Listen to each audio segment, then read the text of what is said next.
Oh, hello, ladies and gentlemen. What's up? It's Travis. Chico Man. Yeah. A.K.A. Christian. A.K.A. Sucker Free. A.K.A. Mr. Morales. A.K.A.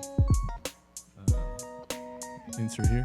I don't want to ties back to my nickname. And me. And me. I'm Davie Dave. Dave. What's up?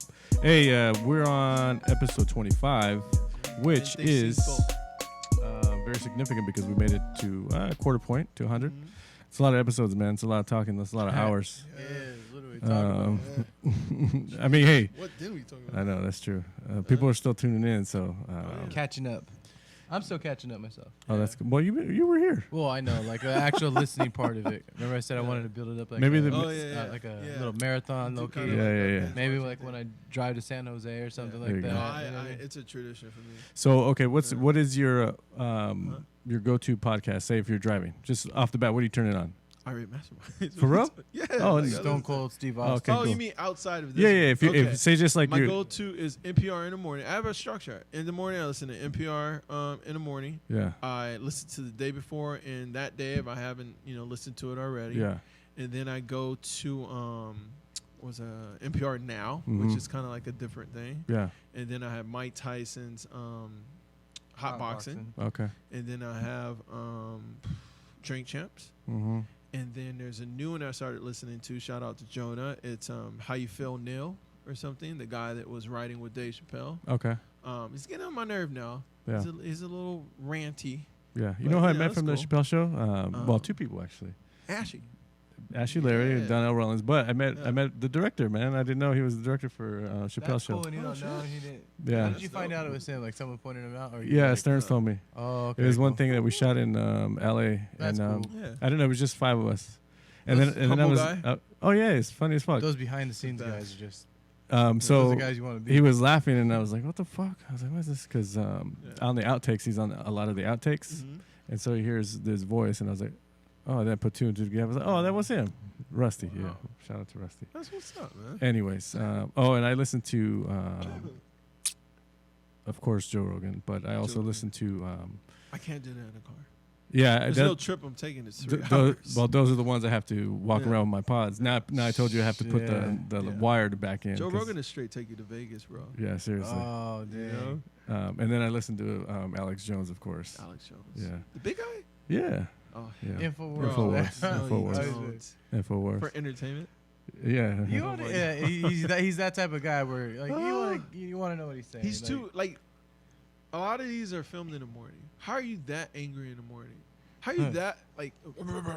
He just those are at like 9 or 10 o'clock. So that means they're central. They're central. He's like in Texas, so they're a couple hours ahead. Mad at but that's their job. That's his job. Yeah, no, I'm not hating the guy. He's just kind of crazy. No, I mean he's just eccentric. I'll give him credit. Yeah. Also, this episode is brought to you by My Michi Cruda. Find him on Instagram at My Michi Cruda. Yes, Make it drip. That's the hashtag. Check it out. Get some more dips, dude. Yeah. Trash. Check him out through our Instagram. We're gonna tag him, of course. You know what's crazy? Every time I get like something like this, it reminds you of him. Not only does it remind me, but I feel like I'm drinking it like plain. It's a necessity. You know what I mean? Yeah. I'm like, damn, I could be. Yeah, it's essential. Yeah, it was great. But she's sold out. I know.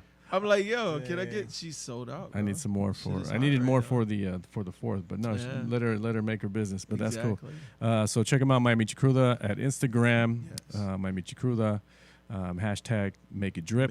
And good looking out. Thank you so much. Always. Check them out, buy their stuff, and So back to getting our 25th episode 25, man. That's kind of dope. How do you guys feel so far? Well, now that we're talking about it. Yeah.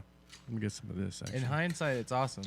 Yeah. Oh, dang. That's the these. journey, you know what I mean? Yeah. A quarter to 100. That's dope. It's... Yeah. How can I put it? I feel pretty good about it. Yeah. I'm all right with it. I mean, good is like an understatement. Yeah. I almost feel like I'm proud of it. Of course, you know? yeah. It's like more of like a pride thing. Like it feels good doing it, but I'm more like proud of it because it's like something that you can like stick to, continue to build off of. go back and listen to. Like I told you, like I went back and listened to a couple like quick 5-minute snippets. Yeah. And it's amazing some of the stuff we talked about. And my favorite part of what we talked about is right before the pandemic. If you go back and you listen to what we were saying and the predictions, a lot of what we were saying came true. No, for sure. A lot of what we were saying came true. I said it was going to be in August.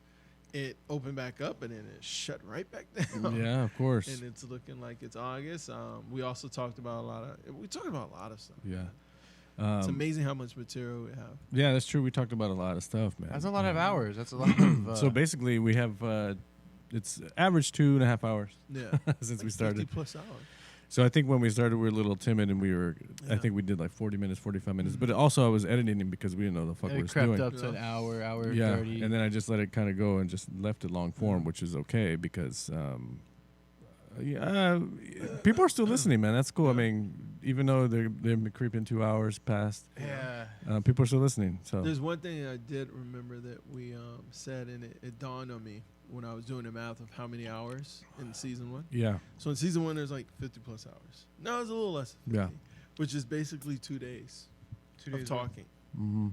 And I remember the episode where we said that we should break the Guinness Book of World Records. Oh, yeah. And talk for, I think what was Damn, what was it? I forget. It was like episode 5 or something, yeah. Oh, yeah, I contacted like, her. We're still waiting. It was like 42 hours or something. No, I don't know. I don't think it's that deep. It was like 3 days. It was like 72 hours or 48 So there hours. was 2, I remember. So one person technically did like 72 hours, and then the other one that was on record was like... The official one was like 48 or yeah, something we like that. We gotta beat that. We're gonna beat it. Yeah. We're gonna beat it. So as soon as we get the approval, like, I realize what it's going to take. They said 8 to 10 weeks to get a reply back, unless you paid like 80 or $500 actually to like get a priority and then have them fly out. So it may happen next year, but when it happens, it's going down. Yeah, it's going down. That'll be exciting. And we got to have the guests come through to keep us awake. Yeah. You know, I think it'd be a good opportunity round the clock. To have the wives come in, whatever. Just come in, bring breakfast, bring lunch, and just keep it moving. Deodorant. I'm gonna bring my some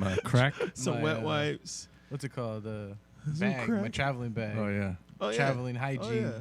Bag. Bring a light bulb, some lighters, and then some where meth. we should do it, we should do it in a place like nice little, comfortable suite or something. Comfortable. You know, something with a little couch. Breaks here there. Couch. Look, take a 10. Yeah, take a 10. No, I'm good. Rotation. They're like this. I'm good. I'm ready. I'm actually excited. Listening to some of the stuff we talked about, we had some really good ideas. I could talk with my eyes closed. Look at it. See, I could really do the whole show like this. Small strategies like we just discussed right now. Those will end up being strong. We'll find out a system for sure. For sure. But we have to stretch it out. Yeah. The first day I'm just gonna get faded the whole day. Yeah, the whole day. Damn. And then the next one I'll just do You're gonna pass out? The hangover. No, I guarantee you I won't pass out. I won't be the first one to buckle. Oh wow. Matter of fact, we should break the cash. There you go. Put it in the bucket. There you go. That's like 3 bets already. Oh my god. Travis is yet to lose. You gotta write them down. Well, whenever you're ready. Well, they're documented. We can pull them up. Yeah, let's go. Yeah, that's a good bet. Like put something in there. The golf one's still on. The golf courses are open, so that one's whenever you're. Actually, they're closed now. They close back up. They close again? Mm-hmm. Fucking stupid. They were open. The Van Buren one. The Van Buren one, I think, was kind of open. But it was open. Yeah. Just the hours. So they're closed. Or, I didn't know. What a bunch of pussies! I'll be honest with you. If that's, I didn't hear that. You heard it, Trav? Any business who closed down again is a fucking pussy. Seriously. Come on, man, because they're gonna keep doing it on and on, off and on. So they're just controlling your shit. So everyone gets used to it. Yeah, exactly. So they're gonna fluctuate, give you some hope, and then close it down again. They're gonna do it again in the fall. That's whack. Yeah, they're really gonna close it again when they bring the second wave in. That's whack, man. And so whatever the second wave is, careful of the mic there. Whatever the second wave may be, what is that gonna be like? It's now, man. No, hell no. No, hell no. Dude, I'm telling you, the second wave is happening right now. Actually, it's not the second wave. It's a continuation of the first wave. They say it's the first wave. It's fucking stupid. The second wave is going to be like another one of this shit, but it's going to be different strains. It's going to be the different thing, and they're going to do the whole thing over till the new year, and then they're going to give you another little hope after the election's done, and then they're going to let you get some sun Dude, for a little bit, and then shut it down again. Yeah, it's gonna be till November. Yeah. After the election, they'll lighten it up a little bit, and then by then we should already be easing into like more cashless shit. Have you seen that? What if he Kanye? wins? What if he like? I don't think he could technically jump in at this point. Who? Kanye. I think you just need votes on election day, right? He doesn't It's need the file. No, You you don't need to do anything. don't have to do anything. Nope. You have to file, bro. Not if you're write-in. What if he already filed?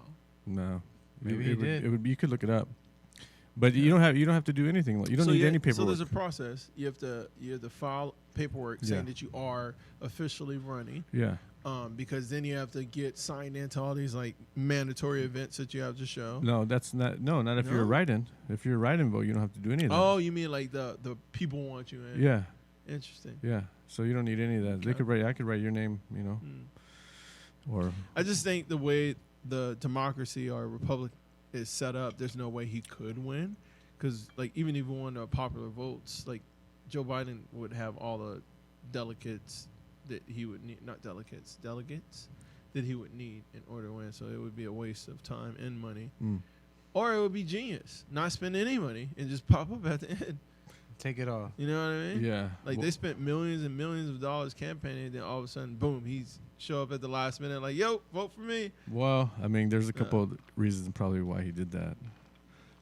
He doesn't need the publicity. No, well, I think it's in order to help his homie out. Trumpers? Yeah. Oh my God. Yeah. They've done that throughout history forever, but that's not the person that you want to do that with. Doesn't matter. But he is a showman. So. Black people ain't going to vote for Joe Biden. No, that's not true. Dude, black people, let me tell you how You're not black people vote. Travis. I have inside information, so let me break it down. You have the inside track. I got the inside track. This is how black people vote. Speaking of black people, I'll tell you something after you explain this. Okay. So when a black person doesn't like another person, yeah, it doesn't matter how ignorant that secondary decision is. It doesn't matter if it's going to help them just a little bit. In order to spite that person they don't like, they'll go the opposite direction no matter what that direction is. So it's not manipulation. It's not ignorance. It's just pure, disrespect that they feel from this person. It's like, yo, I have to put a vote in for this person, which doesn't mean anything because it's just it's not really counting towards anything, your vote, like real talk. Yeah. But that's how black people think. You dig? It's like, yo, you hurt one of us, you hurt all of us. Yeah. You know what I mean? So it's not like, oh, I'm going to vote for this person because it's like, obviously not the greatest choice. Yeah. But it's like, yo, if you feel a certain way about someone who did something to that community, then at the end of the day, they'll burn this shit down. They'll get together. They'll vote on something just to spite that one person. Okay. So there is like this unity that you don't necessarily see. You and I, T-Y. There's a Drake verse where he killed that. What? What's wrong with that? He was like, I thought it was you and I without the TY or something. It was sick. Yeah, it was sick. I'm talking that Queen Latifah shit. No, I know. Who you calling him? That song goes hard, though. Yeah. You gotta let him know. I like that. You do. She looks good for her age. Oh, yeah? Oh, yeah. Cocoa butter, man. Damn. Black don't crack. Ooh. Tell me about this black friend you got. No. Is the second one? No. Oh, it's not a friend. This is the black thing I was going to tell you about. Okay. So I listened to Farrakhan. Oh, yeah, I heard that. Hey, are we talking about this? Yeah. All right, let's go. Yeah. That's my guy right there. So everything he said, I mean, 95% I agree with what he was saying. On. Which was really good to hear because, I mean,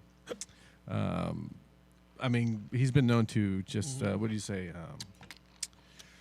not corner the market on what's going on, but how do you say it?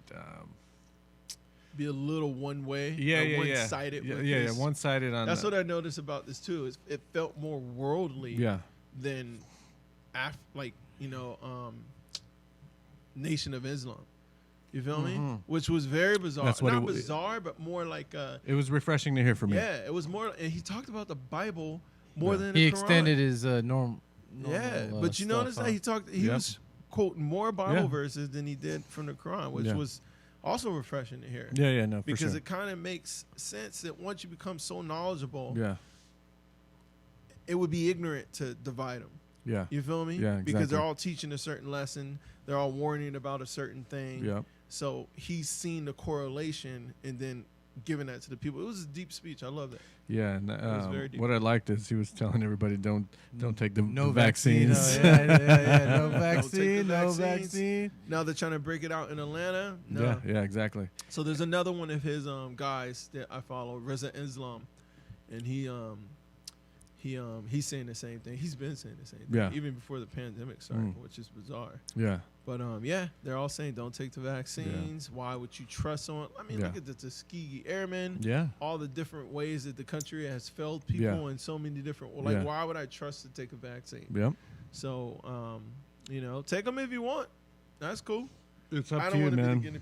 But listen, I've gone this far in my life without a vaccine. I mean, maybe when I was a kid, I'm sure we had to have some to go to school. Right. But I think they were a little different. Probably like polio. Whatever else they give you, a flu shot. But nope, sad, man. I ain't trusting anybody with nothing. I'm not taking a vaccine. I'll homeschool my kid. Good. Oh yeah, I'm already looking into it. Okay, so a good point that you're bringing that up is that's going to be a new wave. Of, the thing is, they're not going to want any schools open. Yeah. Reason being is they want everything to be artificial intelligence. So they just want you to stay at home, learn online. Let your kids get acquainted with the computers. Let them be fed through there. Let them attach themselves to a phone, and that's it. They don't want any interaction, human interaction. The less, the better for them. Right. The better for the control everything. Exactly. Better for their agenda. Yeah. And it's not cool, man. But I understand what you're saying. Like, I probably would be in a hard spot thinking about, like, man, do I let my kids go to school and have him. Do you take away that social interaction? Yeah, because you need that, man. You need that. Yeah, you need that. But someone broke down how the homeschooling system works, and it made me feel a lot better because I thought it was going to be like that. It's like 2 days out of the week. Yeah. You go to an actual center. You get your package or whatever it is. Yeah. And then you get like credits or stuff from the government, so you can go to different types of social activities, karate, dance, art, music, piano, whatever. So like you still get that interaction, but it's not just in one place. Yeah. You know what I mean? Yeah, it's but you're not gonna get like smacking girls' booties on the No, playground. you can still play ding dong ditch, hide and go get it, freeze tag. It's not gonna be the same because you develop friendships in school that lead into it's to middle school, to high school, to college. Get nicknames. But also, you know what I mean? But let's keep it real. I also like the idea that there's going to be a reduction of certain things like bullying or social pressure or, everyone goes to these different stories that we see on TV and on movies where it's like, oh, I remember that and being in that situation where they always show the group of kids behind the building smoking weed and passing it to everyone. Everyone's going to run into those situations.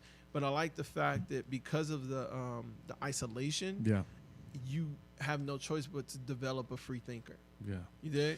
Yeah. So they're either going to think like their parents or... Yeah, I don't know. But, I mean, there's negatives and positives on both sides. My thing is like, what about the minority of kids who don't even have parents that give a fuck, to be honest? Oh, yeah, that's a good point. And, they really don't care. And the only place that they have a safe haven would be school. Yeah. It's going to take a lot of people to say no at the same time, to be honest, and to want to push this bullshit agenda aside because it's really going to hurt us in the end as a human race. And I think that's what they want. I mean, they just want us to mind our business and not talk to anybody. Yeah. Everything's going to be online, all VR, which is cool. I mean, if that's recreational, but it can be mainstream, like, just like Ready Player One. Like, come on, man. That's what they want. They want to put everybody in a little container and just, turn your headset on when it's time to go to work. You want to play some games, turn your headset on, turn it to the game. You want to watch sports, turn the VR on. Right. If you leave your house, your score goes down. Now you ain't got credits for now you only got credits for meat. You can't get bread, can't get chips. It's kind of sucky, man. Like, if you really think about it, like, it's all dystopian. Like, it's sad, man. Like, That's a very blunt way of looking at it. But in the back of my head, I just have this. I don't know. I see things like you see it, but what helps me not soak into that type of like, damn, that's a fucking depressing desert of sorrow. Yeah. You know what I mean? To look forward to. Yeah. I just see the more knowledge and awake people get, the more closer to revolution and taking control. In hope that people do say, hey, and you know what gave me a little morale boost was 4th of July because people were everywhere. Yeah, and people were celebrating like no other. Huh? Like it was just another. And what was even cooler is everybody was at home, so they even fucking went. Well, it's like even a more hard celebration. Also, but this year it was. This year it was. I saw it. I saw it as like people were celebrating. But we were all celebrating different things. Exactly. I don't think we were all celebrating the 4th of July because I posted something on my Instagram about Hamilton. It's like a play about Thomas Jefferson, Hamilton, or what's his name? Something Hamilton. Anthony Hamilton? Something like that. Not Anthony Hamilton, the singer, right? Or actor. I swear to God, I'm trying to blink right now. Anyway, something Hamilton. Yeah. Are you talking about the actor in Hamilton? No, the forefathers Hamilton. Okay, got you. James Hamilton was was I know. I don't want to say Andrew. It's not Andrew. No, but anyways, the play is now on Disney Plus, which we have, and my wife saw live action, and she Alexander Hamilton. Alexander, yo, the play is lit. Yeah, it's incredible. There's a rap battle multiple times. It's all in hip hop. Some of the songs are so that's what it's about, huh? It's about the 4th of July. It's about the independence of America. Interesting. Yeah, but this is what I noticed. Which is funny because I'll bring another point up. Go ahead. No, go ahead. No, so like all these liberals and leftists, like they hate capitalism and they're down with 4th of July. You know, America sucks. And then, but if I look back like a year ago when it was like so hot on Broadway, like they were all at the shows and they were all supporting and they all had friends in there. They were all transgender, celebrating 4th of July, celebrating all the shit that Alexander Hamilton had put into place. And it was like, dude, what the fuck? Get a hold of yourself, man. You fucking hypocrites. It's funny you brought that up because I had the same thought. I was like, yo, this whole play, the whole entire play, it's basically entertaining the idea that there was always two different Americas. Yeah. There was always two thoughts. Yeah. Alexander Hamilton was calling out Thomas Jefferson for being a slave owner and for, saying that every state should keep their own profits. And he was like, well, we know how your state got those profits, Like it was since the beginning of this country coming into fruition, it's always been two different ideas of people coming, you know what I mean? Just coming in together. But the only thing that I took away from it that was positive is even though they had these two different ways of thinking, they still created one union. You dig? They still figured it out. Yeah. They still said, okay, you're the Bloods, we're the Crips, but, obviously in order for us to survive, we got to come together. Yeah. So they literally combine those two colors. And what binds them is that agreement that, like, at the end of the day, this is better than that. You feel me? So, like, now that I look at the 4th of July, how he was saying with the fireworks, everyone was celebrating. I feel like everyone's on the same page, just we got different styles. Yeah. We got Latino, we got jazz, we got hip-hop, we got country. And I think the number one thing people forget is you can have a union and still not agree. Look at Christianity. Yeah. You got all these different denominations. Like, it doesn't mean that like one person has to rule them all. Yeah. I think that's what people fuck up on. It's like you think that, this is how I believe, so you're wrong. So an easy we live in different worlds. Reference point for that is all the denominations in Christianity and the churches, not Christianity, but like the churches denominations goes back to one thing. Either, it's either good or evil. You know what I mean? Like either you're going to be Christian, which is cool, but it's all about the relationship. Either you're going to defy it or you're going to be for it. So it's one of the other, if that makes any sense. But then it's one of those things which, in order for us to survive and have a conscience and really just see ourselves as individuals and not robots, we have to butt heads all the time. It's never going to go away. Well, that's what makes any person that has any brains use their critical thinking skills, which is really the most underrated human skill these days, it seems. Which part, bro? critical thinking. Oh, okay, I got you. Yeah, and that's a big broad term, but. But it's not the people's fault. They're so washed into one way of thinking. And here it goes. It goes into this thing here. Computers. And so whatever you get on your Apple News, whatever comes on CNN, whatever comes in your Instagram feed of the people that you like and you followed. So you're only getting shit from them. Yes. Exactly. Right. So it say, hey, no, I like CNN because this guy's cute. Or he has a nice voice, or I'm gonna watch MSNBC because I like what they say on here. Look at your Netflix algorithm. You keep looking up bromance or not bromance, rom-coms, or what is it called? Rom-com. You keep looking up rom-coms. Don't be surprised you turn it on and they say, hey, we suggest this. That's it. How did they know? Yeah, it's your bias. I don't know, man. How do you think they know? You know? Yeah, it's you pick your bias. So you go on Facebook looking up, that's hate it. That's it. It's like been YouTube too. This shit since 1774 is gonna pop up as a T-shirt for you to buy. Exactly. My YouTube runs me ragged. Yeah. It's literally, I'm like, dude, I hate it. And like, my I go like, Instagram kills man. me. Damn, now I gotta watch this one, and now I gotta watch this one. Oh, damn, yes. I definitely have to watch that one. If anything pops up that me and Regina were talking about, I'll be like, hey, look from across the room. Yeah. And I'll point to my screen like, remember we were. I did that. Remember we were outside, and I'll just drop clues. Dude, I did this with Red one time, and we got into big arguments. For real? Jeez. Yeah, dude, it happens. I was trying often. to point it out to her, like, yo, let's talk about something. Yeah. And then check our socials and see if it's up there. And then I would like low key like bring up something super random. Yeah. And she'd be like, she didn't get it. She was like, okay, why you need that? You know what I mean? It was like, oh man. You know what? I did that. I yelled upstairs on purpose. I was like, hey, remember that pickup truck we wanted to get? Yeah. Okay, just making sure. Because those are dope, right? Yeah. And she's like, what? Yeah. Like, she knew because we talked about it. Like, let's do a random conversation. Like, keep going, exactly. But they're listening, bro. Yeah. They're always listening. I'm probably going to get some things about pickup trucks when I get home. I'll screenshot them and send them to you guys. You know what's going down. One interesting thing I heard about something like that. So I heard like every TV that was made 1992 and after has a microphone in it. Yeah. And it, whether it's all it has to do is be plugged in. That's it. It just has to have power. Yeah. Even when you unplug it, it still has some reserve power. Oh, okay. Yeah. Relax, C3PO. I'm just saying. But no, if it's plugged in, it's on. Yeah. And now everything you have smart fridge, you got smart. Everything's TVs. the smartest right now. Everything's the smartest right now. Possible you got that's smart out on the market. You got smart locks like I do. Even in your kids' You got toys. smart sinks.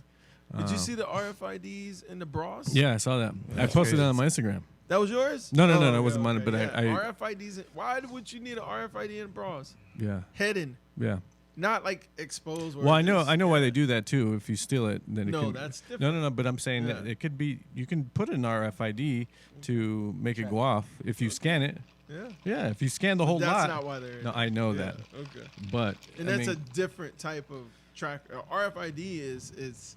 You don't put that type of RFID to see if someone's stealing. You just snap it so you can take it off. Yeah. That would be a huge waste of money. Like huge. It's smart. Don't get me wrong, because you can track them. You can track theft because those bras are not cheap. No, they're expensive. Yeah, they're like $45, whatever it is. I think. Right. Yeah, and that's for one titty. That's retail price. That's for one titty. God forbid you so have if you have two, outside of a D. They got a BOGO going on. A BOGO, yeah. Buy one tit, get one free. There you go. But yeah, no, the RFID bullshit, and even like they sell those wallets, RFID blocking. I mean, yeah, it works, and I have one. I love it, man. Yeah, I like your wallet. That's cool. But yeah, man, all this smart shit, all this smart AI bullshit, like it's not going away, man. It's only going to get deeper and deeper. Enhanced. Sure. Yeah. But we still carry it around. We're glued to our phones every day, and we're tracked every day. You can go back on your cell phone bill and look at all the numbers that you called that you don't even remember calling. You can see where it was placed. Damn. Where it was answered. That? Yeah. Where it was answered. Off the tower. Oh shit. Yeah. And I don't know how to get rid of that, man. Like, I don't. You're on the network. But you know what I mean. Like, I don't know. There's no way around it, really. I mean, unless you have like a burner phone, no one knows your number. But then again, the phone's not going to be smart, Nope. quote unquote. Well, you can do navigate one, look up. Yeah, That's a lot of work. Me and Teddy were talking about it's convenient. that. We're talking about like if we go to somewhere where we're meeting up, like turn your phone off. But I was like, dude, I want to use my phone. Yeah, exactly. But still, but it's also, let's keep it real. Like, it's also us. We're addicted to it. Yeah, for sure. We're complaining about what comes with it, but like we're legit addicted to it. It's all by design, though. Yeah, exactly. It is by design. Yeah. It is by design. We get those dopamine boosts every time we get a message. A new phone. Oh, you see the new phone come out? Oh, that's shiny. Yeah, it's in white? I stopped getting new phones. Yeah, me too. I got this, what is this one? This is the longest, I don't know. Which one you got? The 12?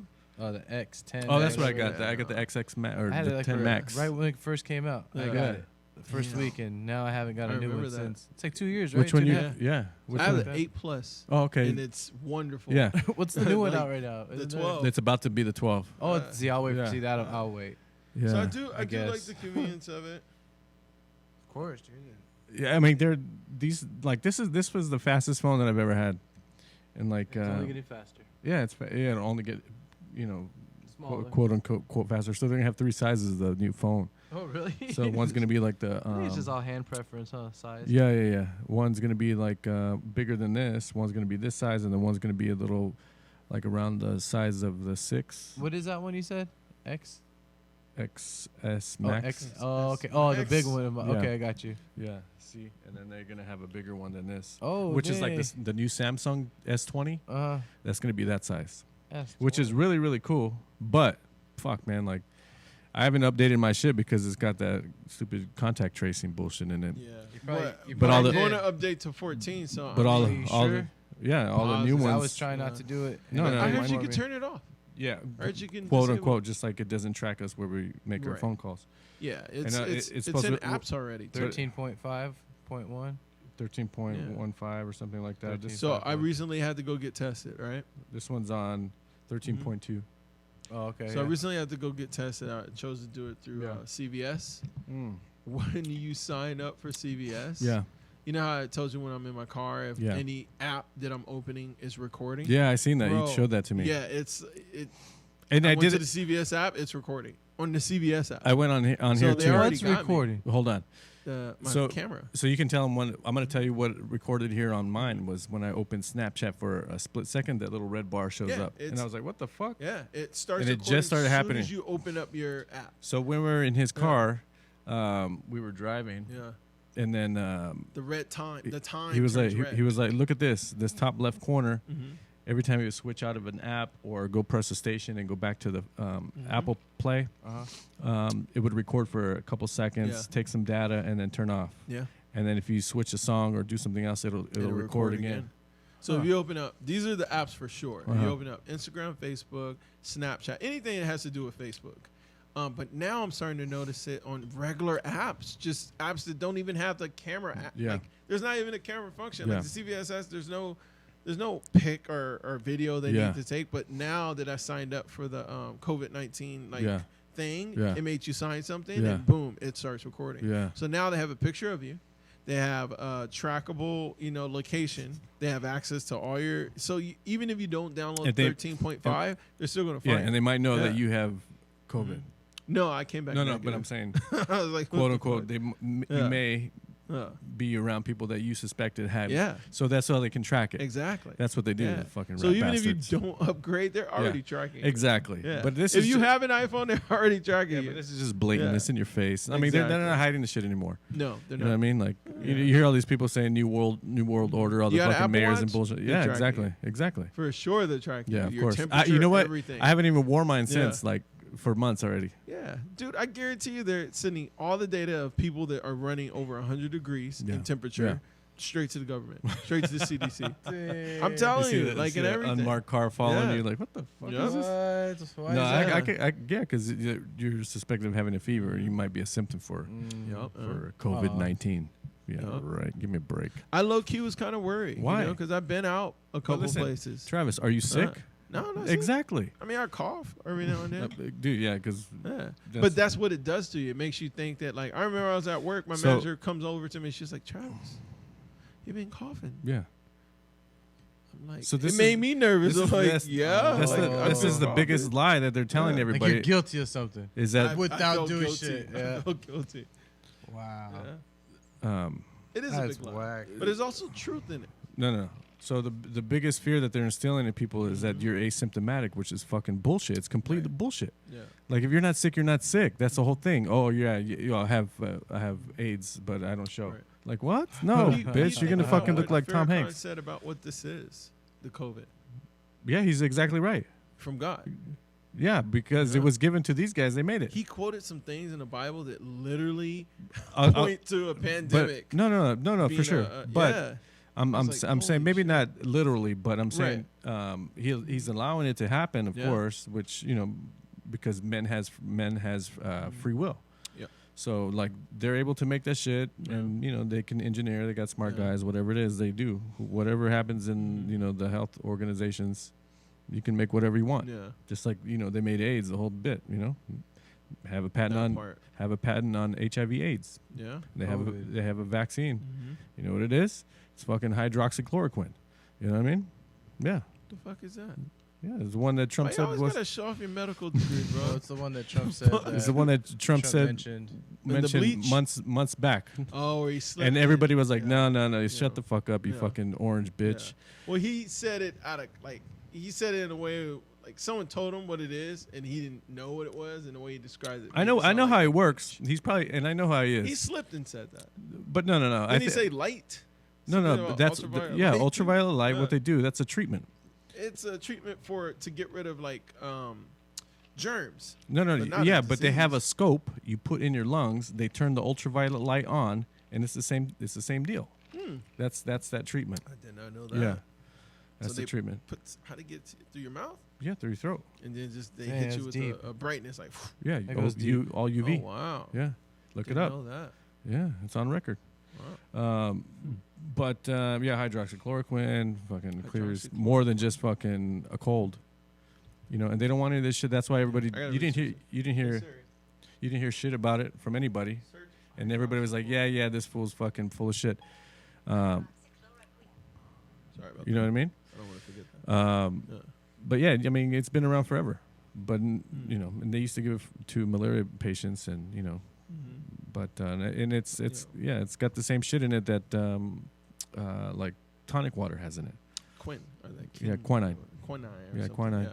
It's just it's amazing how they banned that, but yet they sell it in that tonic.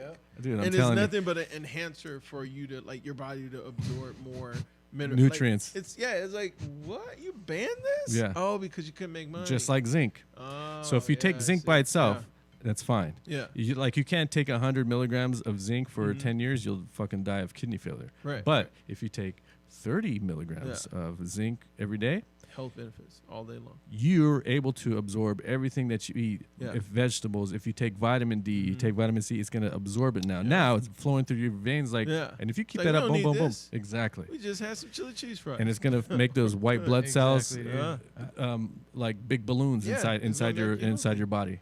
And fight off all that shit. That's your immune system. Your immune system is your white blood cells. I've been doing a lot of like strong vitamins for this whole and it had me like not even worried about getting it at all because I was just like I can't. It's like your body's you've been preparing your body for it. Yeah. Not just like I'm training to fight COVID, but in general like. Yeah. Our bodies are stronger than absolutely. But you know how they say prepare for the unknown or whatever. Exactly. Like if you're prepared, you don't feel as scared. You don't feel as worried when something does come up. But then they scare you again, like with no, he was normal. He was 34. He passed away. Complications of COVID. That's all whack. It's all whack. Is what I'm saying. Listen, out of all the people who died, I mean, what is it? 99.7%. Come on, man. There's no. Those are. People who are still living. I don't go by the numbers because I know how you can manipulate average person with numbers. Yeah, of course. Throw a bunch of them. Yeah. How to lie? Like that book. How to lie with statistics. Statistics. Yeah, there you go. Yes. So the number one. That's the book that Gates had on his desk. By the way. I saw that. I actually read a little bit of that. So the number one thing we were saying in car sales is the smarter you are, the dumber you are, because you've already been trained to believe certain things. So if we present numbers in a certain way, it may not even add up to the number that we're saying is the sum, but because you trust math or because you trust you're training so much. You don't understand that there's interest rates. You don't understand that there's like your down payment. You know, like you forget about all that stuff and you stop adding it up. So like when people throw statistics out there, oh, the numbers are rising. Yeah, the numbers are rising because the testing is rising. The testing is rising because now we have more kits. Yeah. Now we have more people that has access to it. So when it first started, there was no access to all this stuff. So people who were like, damn, maybe I am sick. I should go get tested. But like, first of all, bitch, you're not fucking sick. COVID. Exactly, you do. Bro. You're not, just because COVID came out doesn't mean we're immune to every cold you ever had. Exactly. You know? And so like you hear all the things, like if you had a cold, you're going to test positive. If you had a cold within 6 months or a year, you're going to have it. Because why? Because you have antibodies. But check how deep the fear is, right? I know someone who feels a little under the weather right now. And they're like, they're not devastated, but they're more concerned than normal, and I can tell. Yeah, I'm like, you shouldn't be this concerned. Like none of your symptoms are. You're not dying, violent. Dude. Yeah, none of your symptoms are even really symptoms. They just barely qualify. Yeah. But that's how afraid people are. The fear is more powerful than anything. Yeah. You know, the only thing we have to fear is fear itself. Well, see, here's it. Fear is our most primal emotion. It is. Like so that was with someone's emotions. That was the very first one that they felt. Yep.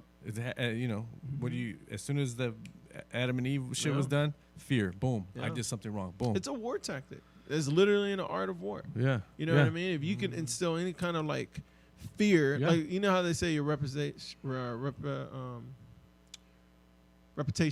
procedure or whatever. Yeah. If you can get someone to fear some bullshit stories you created, and it made it to that hood, and now all of a sudden you're walking through and you have nothing on you. Yeah. You might be able to pass through untouched because they fear you. Yeah. You know what I mean? That's how powerful. And imagine you did that to an entire nation. Yeah. You know what I mean? So the things that it's crippling. Well, that's the thing they're doing. So it's the 3 Ds: debility, dependence, and dread. Ooh. So they debilitate you by holding everything back from you. Yep. Say don't wear. You have to wear a mask. All that makes you tired, dude. It stresses you out. Yeah. You can't go here. You can't do this. It makes me hot, dude. People can't go to work. Right. We have to shut this and then you can only do this. Then you have to depend on us to give you a stimulus. Yep. You depend on us for the only information. Speaking of stimulus, and then and then we get then everybody dreads that shit, and so it's a big circle. It's the 3 Ds. But yeah, I mean it's all fucking business, man. It's just like I heard something today that Bill Gates was talking on, and this was an interview he did last year when he was talking about some vaccines and stuff that he had going on, that he was feeding, of course, to Africans and shit like that, where he was killing them. Right. But he was saying, no, the business is really well. It's doing really well. We're getting like a 2,000% return on investment. I was like, dude, this motherfucker. Balling. 2,000%? 2,000% return on investment. What and investment? he invested $2 billion? No. Yeah. Yeah. Okay, let's do the math. Yeah. That's like 200 billion. What is 200 billion? Right? He said 2,000. 2,000. Okay, what's that? So let's say 100% return on 2 billion. What's that? 4 billion. 200 billion. No. 2 plus 2. What's 100 times 1? What's 100 times 1? 100. Okay. 100 times 2? 200. Oh, okay. You said 200. That's right. Okay. Whatever. Anyways, it's a lot of money. That's in the trillions. Yeah, but 2,000. So 2 billion. So it's 2,000%. What the fuck? Where does he get this money from? Is that why he stepped down? He's like, oh.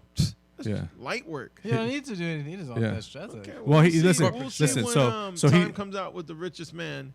Well, he's taking his model from monopolizing the computer industry, the software industry, and the antivirus industry. Mm-hmm. He monopolized it all. So he's taking all those tactics and using them for his quote unquote philanthropy. Yeah.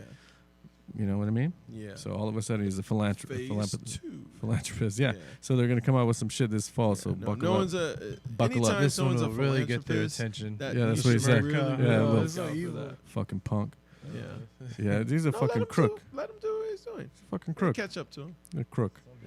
Yeah. Him and his Life husband. just has a funny way of working like that. Yeah. You know, I trust in the balance of, that whole Star Wars thing. Like I really What's do that? trust in the balance of that. Good and evil. Like the Force. You Yeah, know? it's good and evil. It's not, even if you call it something other than good and evil. Yeah. It's just that like eventually, like I've been speeding my whole life, got one speeding ticket. Mm-hmm. You know what I mean? But like eventually it catches up on you. I don't care how smooth you are, how rich you are. Yeah. Luck runs out. Yeah. You know what I mean? Like you may be that one person that took that jet and boom, I'm sorry, what happened to your jet? It may not be evil, but you're not speeding to cut people off and flip them off and throw eggs at them and shit. Exactly. So like, I get it. The world will take care of that. Absolutely. Like I don't really, you know, like that doesn't fear me. You Yeah. have all the plans and plots and strategies all you want to, and you can control a good portion of it. But that 1% is enough to change everything. That human error. Yeah. So I have so much belief in that. It's just kind of like, yo, like that's evil as fuck what you're doing. Yeah. Everyone knows it. Yeah. The majority of the population knows it, and you just think that this is just going to slide. You know, it only takes a large group of people to be like, no, we're not going to fucking do it. Yeah, and it Keep needs your fucking vaccine. We need I to don't do want that. your We vaccines. need to do that. Yeah. So what's the sickest that you've ever been, Christian and Travis? What was like the worst disease you had, or quote unquote? Okay. You know what I mean? Sick as I've ever been. The thing that I had was I think I had the swine flu like in 2009. What? Yeah. Why do you catch all the like not corporate ones, but all the big ones? Yeah, no, because I was what did it sick, feel like? Like flu, extreme. You flu? got all the. it was like a flu, but like that's gross. you know how you get like majority of symptoms like in 2 days. Mm-hmm. Like you're fucking achy as fuck in 2 days. Yeah. You're hot as fuck in 2 days. You sweat. So kind of spread that out, not as intense over maybe like a month. Yeah. Yeah. A month? Yeah. Oh, damn, that would see. Sometimes it's better to know that you don't have that, but you're going through something. Yeah, because you know, I don't know. I looked back and I think I was like, "Dad, there's a motherfucking swine flu." I've never had anything worse than like just the flu. And it was like 2-3 days, Yeah. if that. A day in a room, dying. Yeah. You know, turning into a baby. Yeah. But other than that, I've never had anything. Well, My surgery was the worst I've ever but you had it, and yeah. you know, like maybe the next one, you don't have to worry about a mask. No. You know what I mean? Yeah, You're immune to it, and that ship is sailed. But bring on COVID. Well, you said you had COVID in December or November. What? Yeah, February. I got really sick in the February. beginning of at the end of December, beginning of February this year. That literally End of December, that was the sickest February? that I've gotten. Oh, okay. Oh, I was legit in a room for like a whole entire day. Came out maybe a couple hours the second day, and then I was like back okay. Yeah. But it was the worst flu that I've gotten in a long time. Yeah. But I've never really gotten that sick. But like, don't discount the severity of COVID-19. Like it's real. It's just not. It's not so dangerous of something to get when you get it. So the virus, if you're pretty healthy. The virus is real. Yeah, the virus is real. The hysteria is the hoax. The hair, you hit it right on the head. Which is insane to me, but Exactly. we're fine. Everybody's fine. Where the deaths at? Yeah. Show me the deaths. But then I think about it like this. I can't help but play devil's advocate, even with myself, even with the statements that I make. I always put myself in someone else's position. Let's say you were the president, right? You knew this virus was real, but you knew that, let's say there was no vaccine, there was no secondary motive behind you know, taking advantage of this. But you knew it was real. How would you have handled it? How would you have like kept the population of the United States safe and out of harm's way, but also educate them on why a large number. You're talking about the right way to do it. Yeah, like how would you do it, and what would be the right way? Say I was the president. Yeah, I would have been like, "Hey, ladies and gentlemen, listen up. What you need to do. Right. You need to first of all just disinfect your homes. Do what you need to do. Wash your things, and then from there, what we need you to do is build up your immune systems. We need you to take some supplements. Please get outside into the sun. It doesn't have to be anywhere in the parks if you don't feel comfortable. But if you have it in your backyard, go ahead. Yeah. You know, the beaches are open. You know, have at it. You know, stuff like that. Second question, just to continue. Drink plenty of fluids. Devil's advocate. So let's say you say this, right? And all these holidays pass by, Independence Day, 4th of July, and people are starting to notice that there's a spike in hospital visits. No one's really dying. Like, all right, they're not cheating the numbers. They're just starting to notice it. So now there's a grassroots underground hysteria starting to build. How do you handle that? Well, I mean, what I would say, and it's pretty evident that if people are afraid, they're not going to go anywhere. Even if nature will take care of even itself. if you go on TV and say, hey, there might be something here that we need to take care of, people be like, oh shit, you know what, I think I don't feel that sick to go to the hospital, so I won't. Right. And that's what's happening now. Like people stayed away from the hospitals from elective surgeries, just checkups, visits, cancer treatments, the whole bit. Right. And now they're going back because they have to. Yeah. And so it's like a buildup. That's it. Yeah, it's like you open them back up. No wonder they're full. Of course. Because they didn't want to go before because their families couldn't go. They're like, So and even like here at playing with the numbers. Last year at hospital, they took the other side of the COVID tents off. Mm-hmm. Now it's only one. Oh, the parking lot. I knew something looked different over there. And now the cars where the employees are, now they're back. And so they park on one side now. Interesting. Yeah, it's all gone, huh? Well, there's one little strip of tents, but the other side they took it out. Right. And just like the other one here at the old Sears on Arlington, they use that for ICU patients. That's where I tried to go first for the testing. Yeah, and they took that shit out. That's bullshit. Yeah.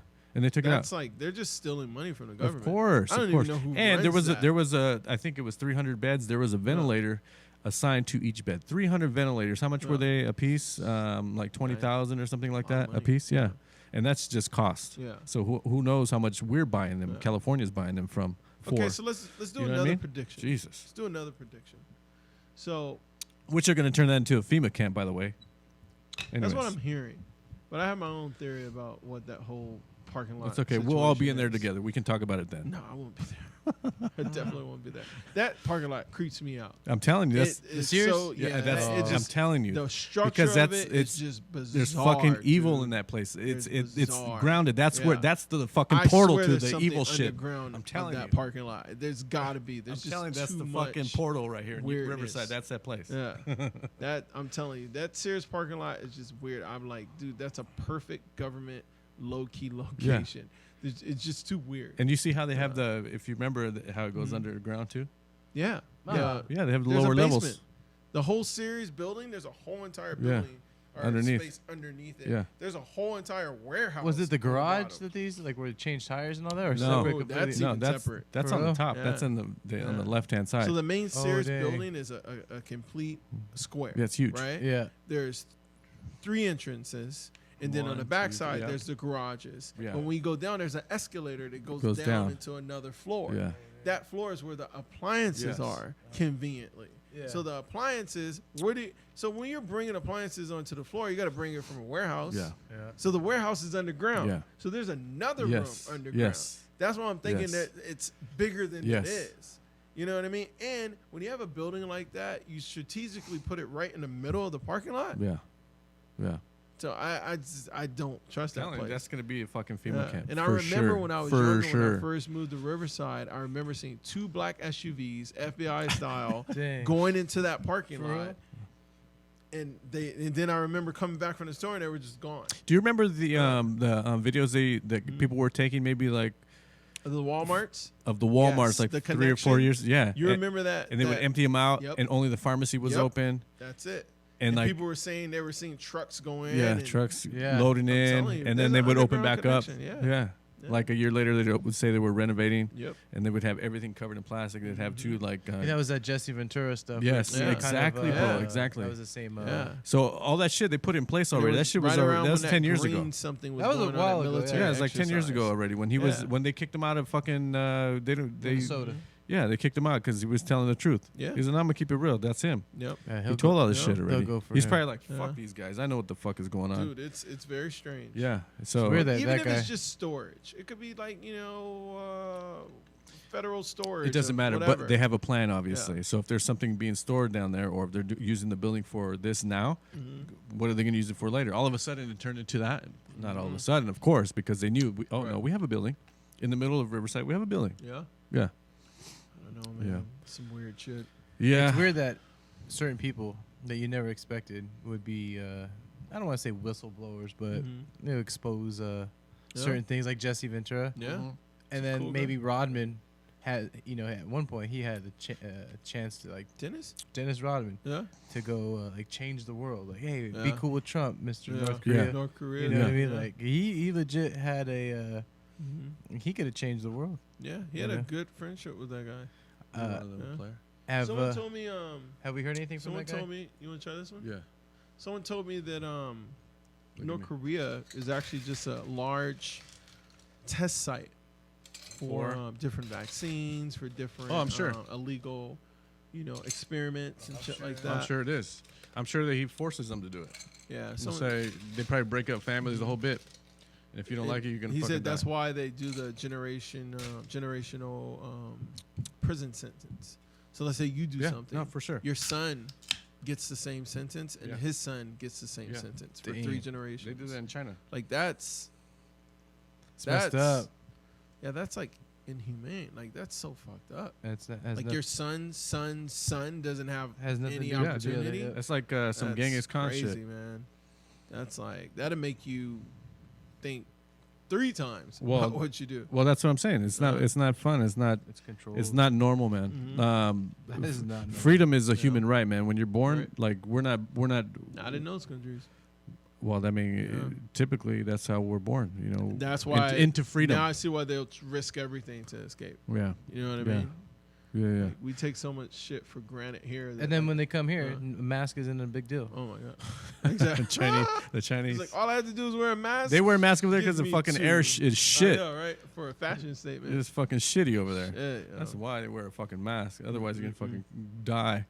So what else is going on? So listen, COVID makes me sad. No, I know. Fuck all this bullshit. But you know what? As long as you keep it real and people understand, what is going on. There's an agenda. Blah blah blah. You can't be. Don't be dumb. Yeah, don't be blind.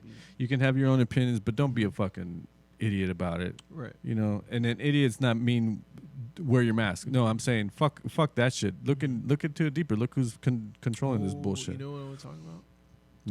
No. Epstein's girlfriend. Oh yeah. That's true. That's good. I'm excited to see what's going to happen. To see how's she going to die? The next. I'm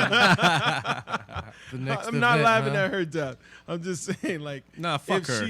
If she, wait, I know she is pretty much. Let's predict how he'll die. But like, how soon? If she randomly just disappears, you cannot without a shadow of a doubt. Without a shadow of a doubt, the Clintons are a bad. We're gonna keep her alive because a lot of people are thinking that. Yeah, but I don't even think it's just the Clintons. It's everyone. Anyone she's ever entertained that went to the island, or anybody that's, it's pretty deep, man. Yeah. This is about to go crazy. Too much. Yeah, Tom Hanks, Kevin Spacey, yeah, Weinstein himself. Yeah, Obama, dude. Obama, George Clooney. What the fuck is Obama doing over Bill there? Clinton, Hillary Clinton. But he could have went over there to meet someone. It doesn't matter. And unbeknownst to him, it could have been just a regular trip. Oh, shit. Yeah. Oh, you okay? Yeah, I'm good. Yeah, bro, that's not alcohol. That's where I put my gasoline.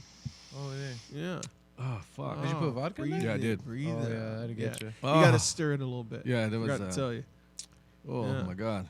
Yeah, I'm curious to see the names and what's going to happen in the. We have the names. I can't. The names are the names. The names that are going to be open to the public. Is she going to give all the names, or just the name of the people she don't like? What I want to, what I'm going to like. She still has a lot of control. Fine, but you know what? There's going to be somebody else. So and I can't imagine her being dumb, being around Epstein. Well, she's not. But if it's not her, someone else is going to say some shit. I already know. It's fucking dominoes, bro. This is shit's going to fall. Boom, boom, boom, boom, boom. People are going to make deals. And that's okay. Yeah. But something's going to get out because people are sick of this shit. This is what I don't trust. Yeah. The FBI has her, right? Yeah. But they're also the ones that did the investigation at Bubba Wallace's, whatchamacallit. Yeah. That wanted it to just be calmed down. So who's controlling the FBI? Nobody cares about Bubba Wallace, dude. I mean, I care about everything, so I guess I care about Bubba Wallace. Like I said, nobody cares about Bubba Wallace. I mean, they agreed to that. A noose? Let's see. That was a noose. Pedophilia ring. News. I'm just saying. A garage tie. No. The point I'm trying to make is that if the same people are going to investigate, who's to say is going to get a fair shot? Is what I'm saying. What is ever? It's never fair. But well, Trump controls the it. crookedness already started. Yeah. So who's to say? And he's part of it. So who's to say it's going to be a fair? Well, what happened was why he fired that guy Berman because he didn't want to press charges on these fools. And so as soon as that got rid of that fool, what happened 2 days later or 3 days later? Interesting. They got a warrant. They arrested that bitch. But I also know how he works. He'll he'll create the show, he'll create the dance, but at the end of it, you're like, wait a minute, I was expecting something a little different, you know? It'd be all in his favor. You feel me? Yeah. It's like, oh, okay, we'll go with this. We'll take these people down, but leave me and my family out of it. Yeah. You know, and he basically has immunity. So I don't know about that. Nobody likes him, dude, and nobody likes him because he's trying. I know it's going that route if it gets wrapped up before November. I know it. Well, he's trying to. That's the whole thing. I mean, he's trying to topple he's realizing everybody. If I'm out by November, then I have no protections. Well, not even. He doesn't give a fuck about him. He cares about us. To be honest, I think he cares about your freedom, and I think he doesn't want to let Bill Gates do his shit. We just pulled out of the fucking World Health Organization, which fucking Bill Gates is funding. He doesn't want anything with Fauci, and that's why we have the fucking hydroxychloroquine now, because he said either. But Fauci's not fired. I know, but he said he'll still be there. Listen. So what I think he said, hey, bitch, you better tell these fools or tell me exactly what can fix this shit, or you're fucking out, and I'm gonna expose all your shit, or you know, that's all. Yeah, I get what you're saying, and I agree, but knowing that's his politics. business, but no, that's his business practice. He will partner with anyone to create something that's beneficial mutually, but he will burn them at the end and give two fucks about it. That's been his MO since he's been creating Trump Towers and golf resorts or whatever. He's fucked so many of his partners over. He's fucked so many of his contractors over. He doesn't care. He realizes that I can just renege on our deal, and what are you going to do about it? Sue me? Okay, you sue me, you get like 1/5 your money. Yeah. I still made it on top. Yeah. I'd rather have Republicans in office than Democrats. Well, I mean, I don't really see the difference in either one of them. Well, you're going to see the difference if one or the other wins or loses. I don't think so. Yeah, absolutely. No person in office has affected my life to the point where I can say, no, listen, I've been alive for a while. No person in office, Republican or Democrat. Yeah, that's enough. That's a lot, bro. All I'm saying, if the Democrats win, all hell's going to break loose. That's not true. Okay. That's that whole, the world's going to end. It's no. I didn't say the world's going to end. Okay, listen, Obama was in office for 8 years. And what happened? Hell didn't break loose. So all this racist shit that's going on now? It's been going on for years. Hold on. Hold on. If it was so racist, why didn't Obama take care of it? He's black, right? It's not some. That's a very ignorant statement. No. I'm saying, bro. No, he's he's our black president. How would he take care of it? He's our Dave. How would he take care of it? So all these people are saying all this shit is racist now. Yes. Why? Why didn't they say it back then? They did. What are you talking about? He didn't say it was racist. He did. He's showed more sympathy to the situations that were about. How come all the statues didn't come back? How come all the statues didn't come down back then? I'll break it down to you. Okay. When things were going on with the police brutality, he pushed for the police departments to be investigated. Yeah. He implemented more private investigations and the DAs being investigated and then the investigators of the DA being investigated than any other president in office. You can't fix something that's been happening for hundreds of years overnight. Come on. That's what I mean by ignorant statement. 8 years. Just because it was 8 years. Just because he was the black. Okay, hear me out. Just because he was the black president doesn't mean he wasn't everyone's president. He was a wise, educated, fair man. He knows that there's due process. You don't just go in and be like, all right, we giving out this week. You know, like, come on. That's an ignorant way of looking at it. But I'm saying he tried to implement things that would help start the foundation of healing in this country. And I'll tell you what he did. I don't buy that. Okay, I'll tell you what he did. There was a study that I read a long time ago. It said that if you want to help a race, give them health care that they deserve. Because health care is the beginning of why people are dying at unnormal rates compared to other rates. The black community doesn't have good health care. Yeah. We've never had good health care. We can't get the jobs to give good health care. You know what I mean? The best health care out there for firemen and police officers.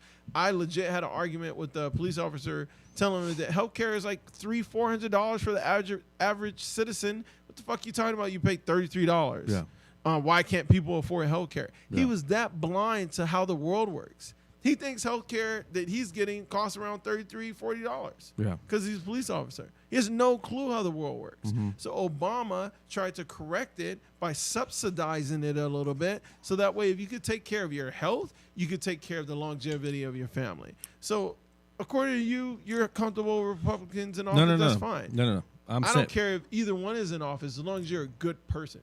You know what I mean? Exactly right. But he's not going to fix race relations overnight in 8 years. Bro, you can be in office 20 years and you couldn't fix it. All that's confusing me, like I said, is if everything was so racist and hurt everybody so bad in the fucking butt. And it's always been that way. Then how come they didn't topple the statues down? How come there was no riots? How come there's no BLM bullshit Bro, coming down? they've been doing it. They've been doing this for a long time. And it gets put back up. Even when Trump wasn't out, bro. Incorrect. I can look. Incorrect. Okay, I'll bring it False. to you next week. False. I'll bring 5 scenarios. I'm telling you. Of statues being toppled down? Statues have been being torn down for at the rate years. they are now. I didn't say at the rate they are. But now. everything's offensive to people now. It is. Everything. It's offensive, bro. It's offensive. White Jesus is offensive. Christopher Columbus is offensive. These slave catchers and slave plantation owners are offensive. Robert E. Lee is offensive. Yo, why is there a statue of someone who lost a war that literally was going against how America is ran now up in fucking Alabama or whatever? Yeah. Yeah, these are offensive. People been they tried to do the correct way and get them petitioned to get them torn down. Now, when something like this happens and they want to fucking revolt, let them revolt. You know what I mean? It's just race baiting now. It's not even race baiting. It is, man. It is race baiting. It's easy for someone who's not that race to say it's race baiting because it makes that person or a group of people feel uncomfortable. It's like, okay, this is just chaos now. You're right. It is chaos, but nothing comes without chaos. Definitely not peaceful. Yeah, and I agree with it 100%. Sometimes you got to break a few windows to get people's attention. So you're going to burn a church down if there was... I'm personally not going to burn a church down, but I also agree with the white Jesus thing. Where in the hell in the Bible does it say Jesus is white? Where did they say he's white anyways? I have no idea what you're asking me right now. What are you talking about? Where's their white Jesus?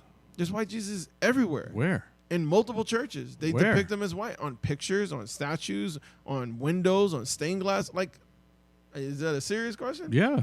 Okay, I can point to about 8 different scenarios where there's a white Jesus. Yeah. You know Jews are light-skinned. Okay. Some of them aren't. Most of them are. Well, in the Bible, it says that he wasn't white. Where? What verse is that? It says that he had skin of bronze or something like that, or brass. Brass. That doesn't describe a white person. Show me the verse. Oh, my God. I'm just saying. Now you're just baiting No, you me. said no.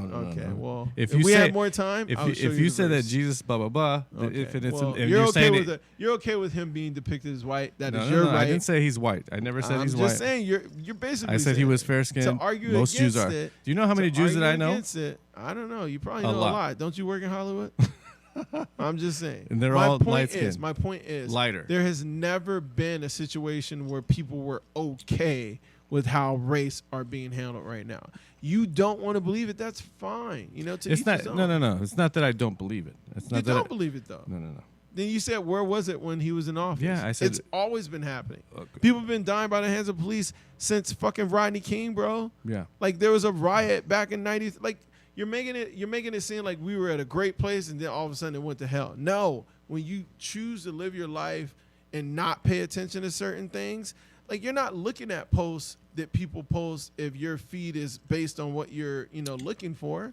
But I've been seeing this my whole entire life. But we didn't have the same capability to see what's going on in real time. So I'm telling you, back then. I'm telling you, as someone who's in the field, it has been going down. Okay, so now you get all these little fucking. Let me tell you a story. Hold on, you get all these little soy boys. Yeah, soy boys. Yeah, these little millennial, these little millennial boys? coffee wow.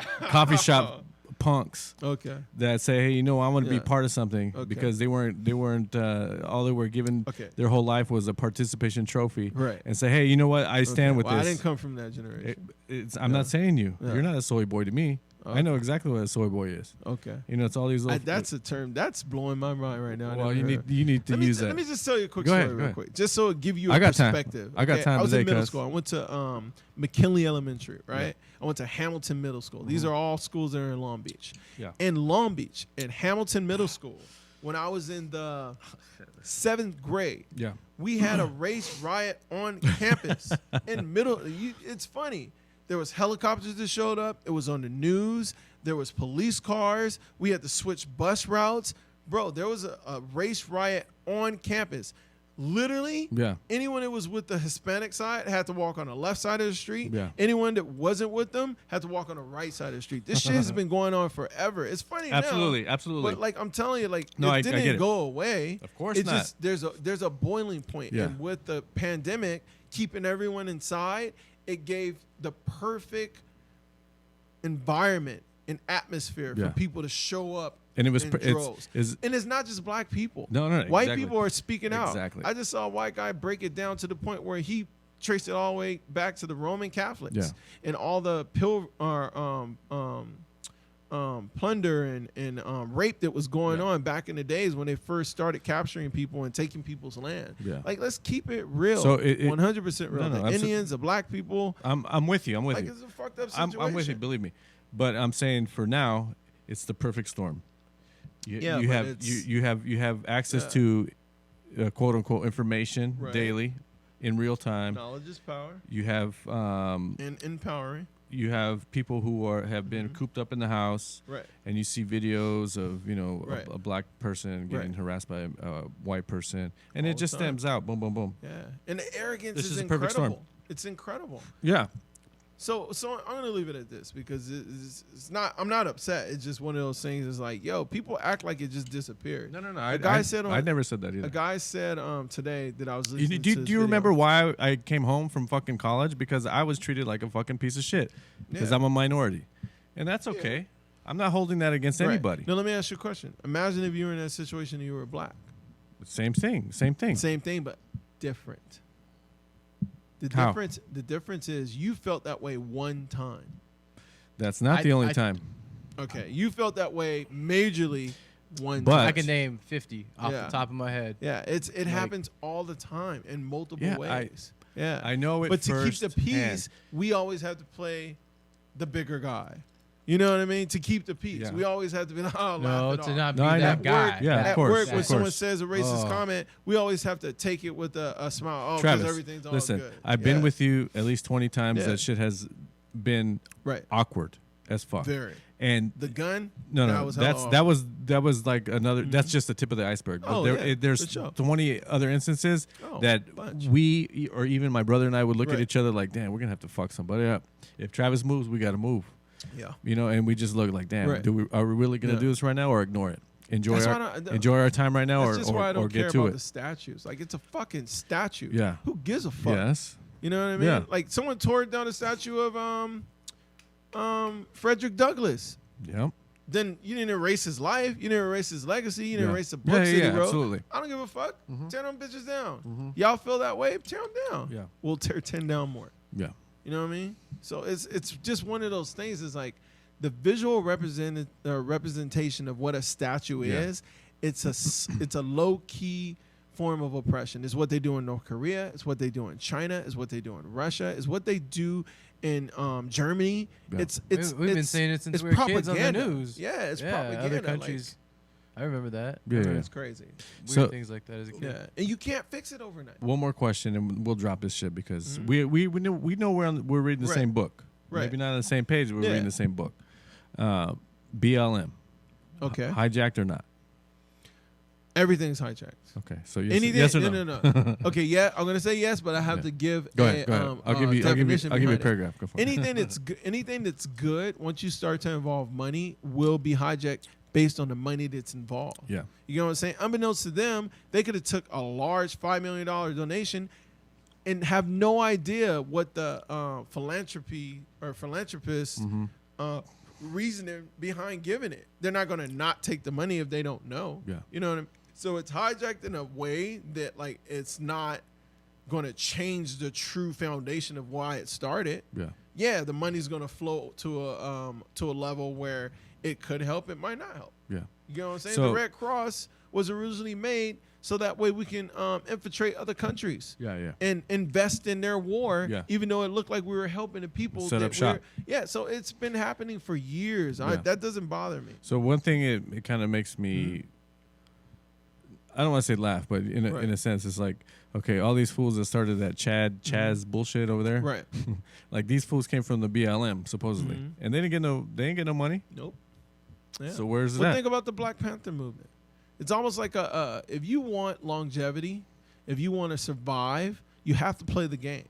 So it's not like they're totally being infiltrated and taken over. The Black Panther was such a pure movement. I love Black Panthers. There wasn't fake money being fed into it because they knew every member. They vetted everybody. They knew where they came from, their background, and then look what happened. The CIA took them out. Exactly. You feel me? So the black. What I loved about the Black Panthers is that they were really, like you said, a pure movement. Mm-hmm. But if you were in the community where they were, and they took care of the community. They took care of everybody. You Mexican.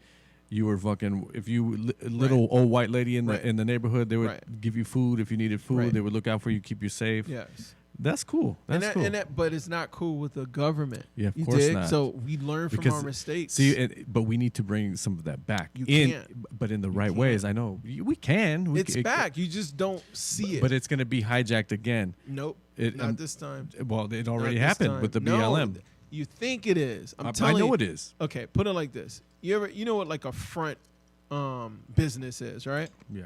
Okay. People see it as being hijacked. It's not hijacked. The movement is bigger than Black Lives Matter. You feel me? That's just a tagline, yo. That's just a small portion of what's really happening behind the scenes. What's really happening behind the scenes is organization. Like Antifa. I'm not going to stop them. They hijacked it. They didn't hijack anything. You're spewing a narrative because that's the only position you can see. You don't see what's going on behind the scenes. Who's out there protesting? Okay, so if you have a gay pride parade and Antifa shows up, you're going to say they hijacked the parade? I'll tell you what. Your logic doesn't make sense. I'll tell you what, and you can look at it. It's all on record. Okay. Transgenders, black people, they're part of Antifa. And a large majority of those people belong to Antifa also. That's fine. Yeah, and so fine. Like they probably got lost in the sauce. They don't represent every black person in the nation. So that's what I'm saying. Every movement isn't pure like the Black Panthers. Republicans not pure. The ones you want to take over office. Democrats not pure. The only difference I see between Republicans and Democrat is old money loves the Republicans. Because they're always going to invest in capitalism and people keeping their wealth. Yeah. Democrats want to advance in a way that may cost people a little money, but that's the sacrifice that it takes. That's the sacrifice it takes in order to get there. Before we had the Social Security program, that wasn't a Republican idea. Yeah. At least I don't think it was. Yeah. You know, nobody wants to take care of people that aren't their family. And I respect that. Interesting. But at the end of the day, if you bring together a society, there has to be a vote in order for things to be spread out a little. We're talking about taxing and the independence of the United States, and yet half your income, if you make over $1 million, goes to the government in tax. Yeah. But this is the place, like, I don't give a fuck. Republican, Democrat, I know my basic values, and I know that no matter who's in office, my life is never adjusted to the point where it's devastating. The only thing I ever feel is in my wallets. That's it. No laws have changed since I've been born. No driving rules have been altered. No places on the planet can I not go. I still have the same freedom of movement. I still have the same rights that I had back in the days. The only goal that I've ever had, and my parents told me to stay, is stay out of prison. Yeah. That's it. Stay out of jail. That's it. That's my only goal in life.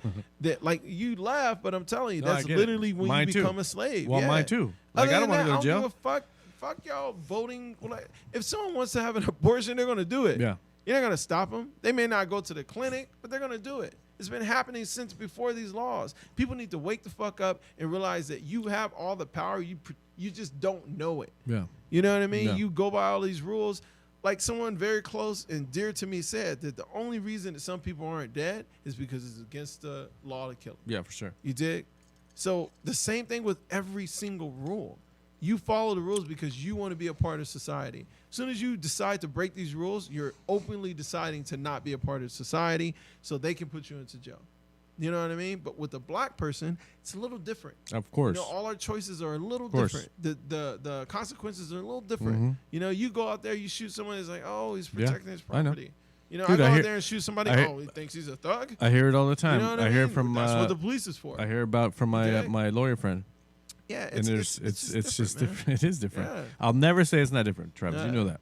So that's what I mean. It's not the petty things that people should be seeing that shows that race is different. It's the systematic. It's the system that's fucked up. Mm-hmm. You know, like we would make much better decisions if we could go through the system, you know, normally. But if you're born in a certain situation, these kids aren't stupid. You know what I mean? Yeah, you can study hard, go to school, but there's no guarantee you're going to go to the college you deserve. There's no guarantee you're going to get the grant or the loan that you deserve. There's no guarantee that you're going to get the job you deserve, even after you get the education. Yep. And even if you get the job after you get the education, there's no guarantee you're going to get the promotion you deserve. Yep. And even if you get the promotion after the job, after the education, there's no guarantee that like you're going to be respected like that.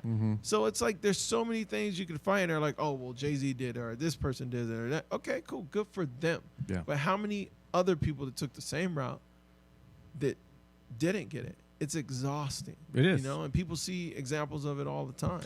Yeah. So like when some kid is hustling, yeah. and when some kid is super ignorant and wearing his pants below his waist, you get one life, man. Do whatever the fuck makes you happy.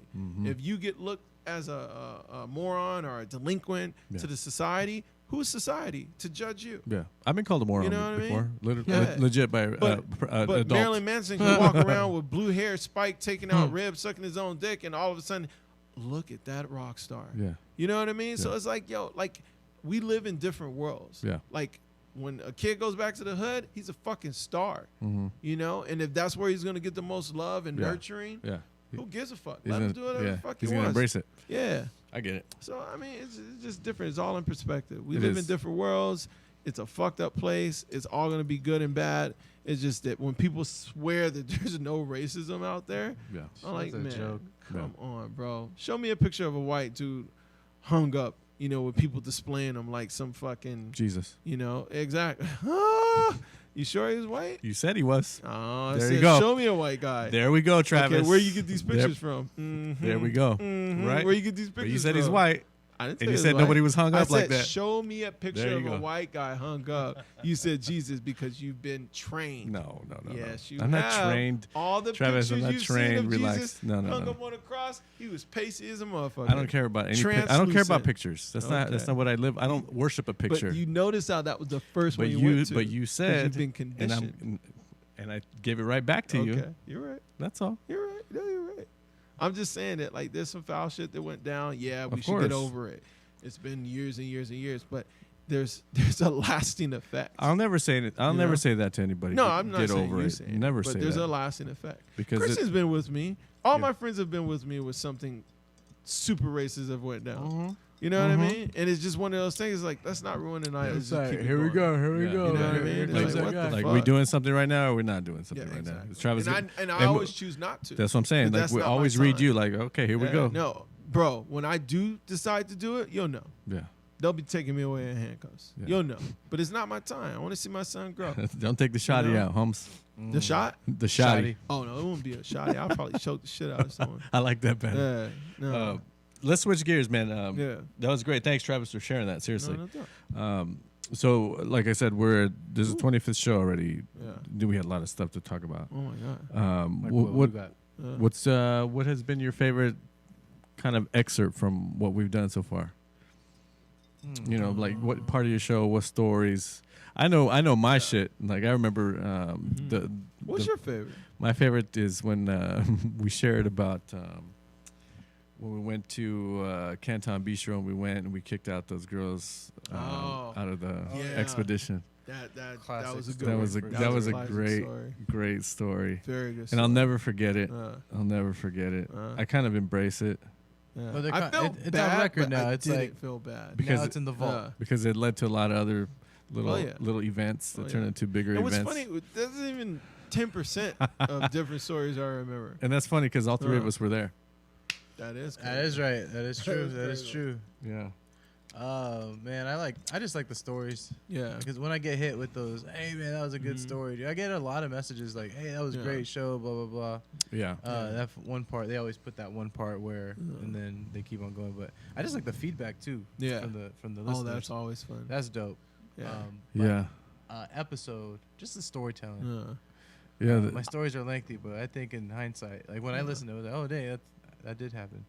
Oh dang, Travis telling. You Travis remember a Nolan. lot of detail. He does. He does. Like it blows me away. I don't There's remember people that I shit. meet that I haven't seen in years, and they tell me about a story. I'm like, Yeah. fuck, You know who does it is Danique.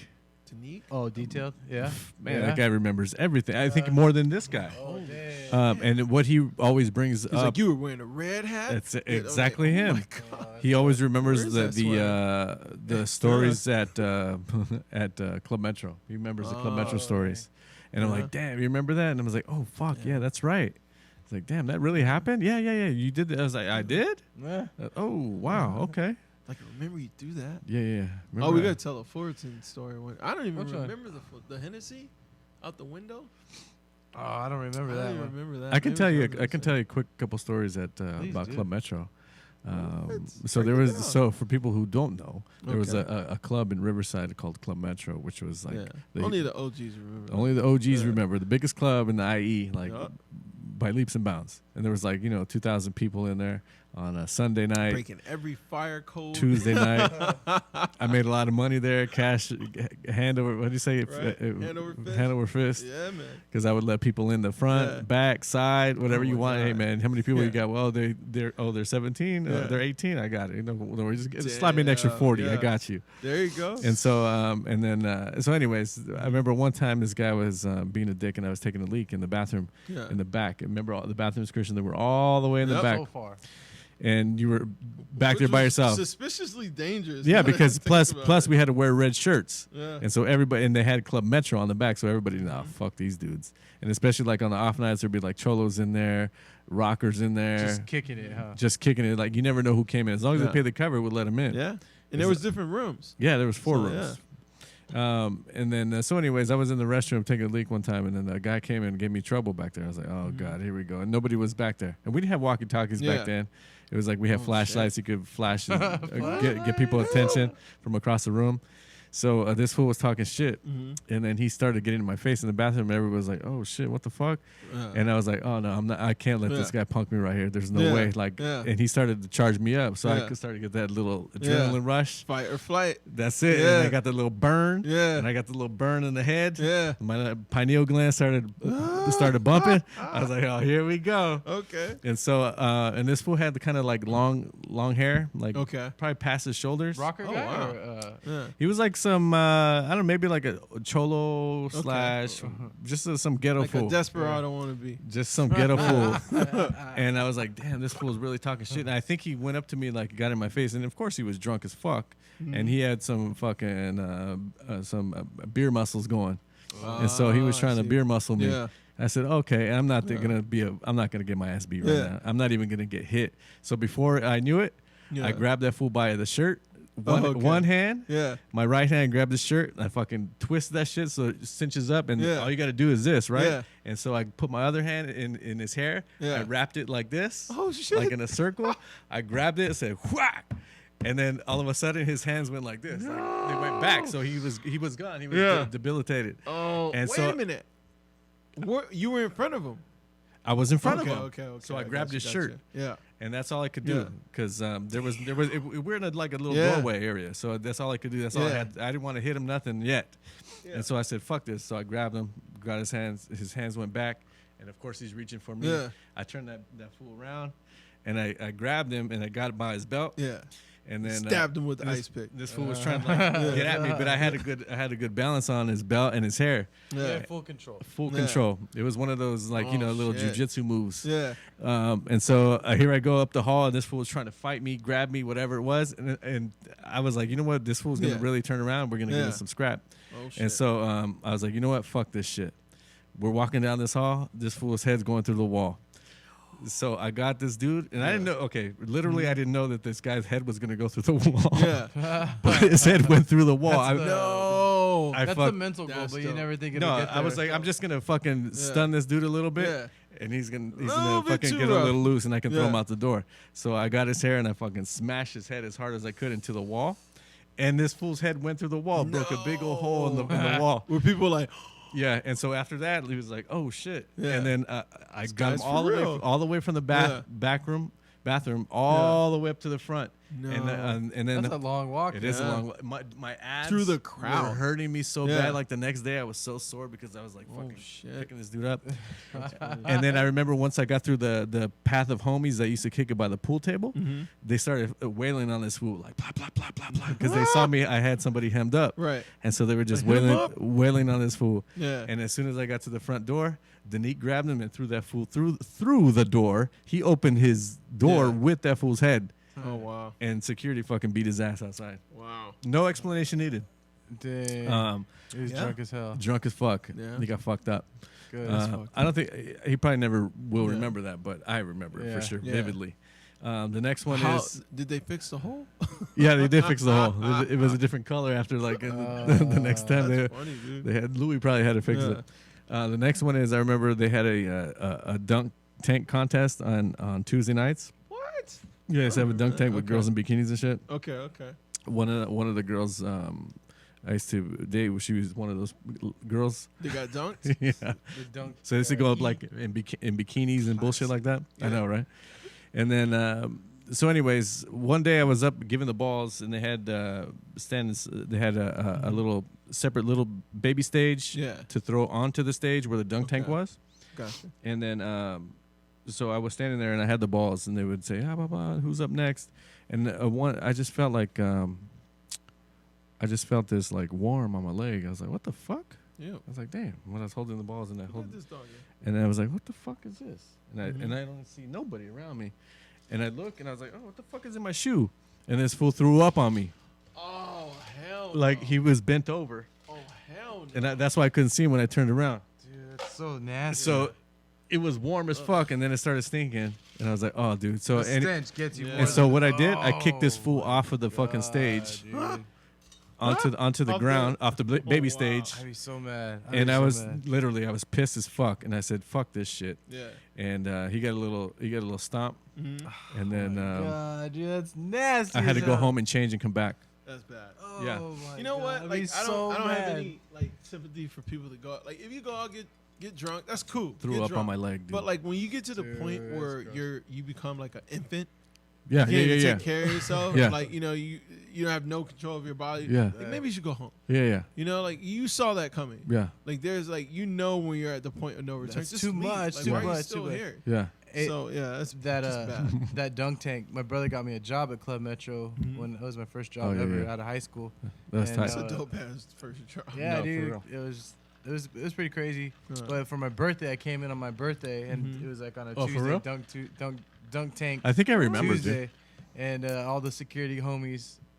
They took you up on stage, huh? Yeah, they Danique Upstairs? picked me up. Oh, they threw him in. This other dude named Jeremy grabbed me, and that one big Mexican dude with the ball, Richard. No, not Rich. Ball. He had a Richard was he worked there too. He had a fast car, like an old school. Oh, car. that was Richard. Yeah. Them three carried me, and Cubano. There was no escaping. As squirmy Dude, as I was, that was an easy 700 pounds. I could understand 800 how people pounds can't between get them. away from like, when kidnappings, Yeah. like Two mafia people with the right kidnappings and all that. leverage. Yeah, You're not gonna get away. But I wasn't moving. So- I gave up at it. I was like, dang. So Danique's he was probably like 380. Jesus. Richard was probably like 360. Yeah, they're all big Jeremy boys. was easy 280. Like middle buff as linebacker fuck. stance. You're not going anywhere. No, Bill, I mean.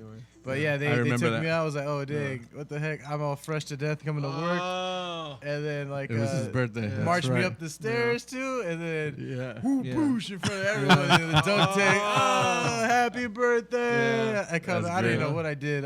I don't know if I changed. Could've I don't know been if I worse. went under the big fan. They could have just socked you up until they That's counted great. to your I don't know if birthday. there was a foam party. Everyone was going to get wet anyway or what. Yeah. Yeah, there was a couple tussles there. That was a Yeah. great time. I think I what's told up. him on the podcast before. I didn't hear that one. Not that I haven't one. heard that Not one. No.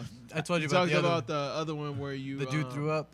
Yeah, you slapped the guy, or you. Well, dude threw up, and yeah. anytime that we saw someone throw up, you gotta tap him on the shoulder, Exactly. let him know, hey, Oh, you you have gotta to go. You gotta go. And he looked at me, and he slapped me, like Oh, well, that's right. And then you went off. And on I him. hit him 2 times and landed in his own throw up.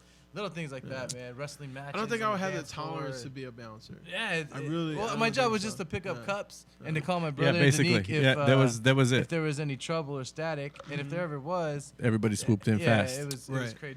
That's crazy. No, That's amazing. You had no walkie-talkies. walkies. That's what I'm saying. Just right now, dude. Like, Damn. Flashlight. You'd see people looking. I remember those fucking flashlights. Yeah, Y'all were out of control hell with yeah. flashlights. They would be like a crowd of people. Gotta keep it moving. Gotta keep it moving. Like, oh. Yep. And that place was so the expanse of that Top place flight. was like I don't know how many square feet that was. That's I don't a big even place. For a while, I didn't even know you had extra rooms. I Yeah, thought there was only just one or one. two Yeah, rooms. 4 So that's rooms. how we were able to like, get holy in shit. front of the stage at the Straight Outta Compton. The same techniques. You know? Everyone move, Straight move, up move. Spanish room in here. I didn't even know So it was there was a main room. Yeah. There was the banquet room, which was in the back. There was another little middle room, and then there was the another middle room next to the main room. What were the names? High Energy. Oh yeah, high energy. And what was the other? Oh shit. There were names. The main room, high energy. Yeah. Top, That's that house music. Hip hop room, Hip hop Okay, was to hip-hop the was left. like the main. and then the banquet room. Okay. So that was the 4. So banquet, hip hop, high Oh, energy, that's right. There was 3 in a row. Yeah. Huh? That's right. and main room. Banquet would be open. That's in the back. Not all the time. Saturdays. Or for special Saturdays. entrances. So for what happened in performers. the banquet room one time? Why did it shut down again? Someone died, right? Yeah, a lady got shot there. Plus, the owner had kind of paid protection there to I see. keep the city off his back, and Right. he stopped paying He lost because it. because after the shooting went down, not that many people came back right away, and so he lost money. So he didn't want to pay anymore. It He took didn't a want to pay while. the same thing For less. exactly. Oh, wow. One thing that happened in the banquet room one time is that the DJ back there was getting fucked up. Ooh. And then What are you doing? it's one of the first things that I started when I first started there, maybe like the first couple of weeks, and Danique just stuck me back there. Like, just stay here, make sure nothing goes. Just Slow, stay next to the slowest DJ. rooms, Yeah. right? Just watch the crowd and just chill. Yeah. And then this fool was getting fucked up. I was like, damn, why is this fool all fucked up? But I didn't know they got free drinks back then. Like, it was kind of Right. dumb to the game. I was like, oh, Yeah. this fool's getting free drinks.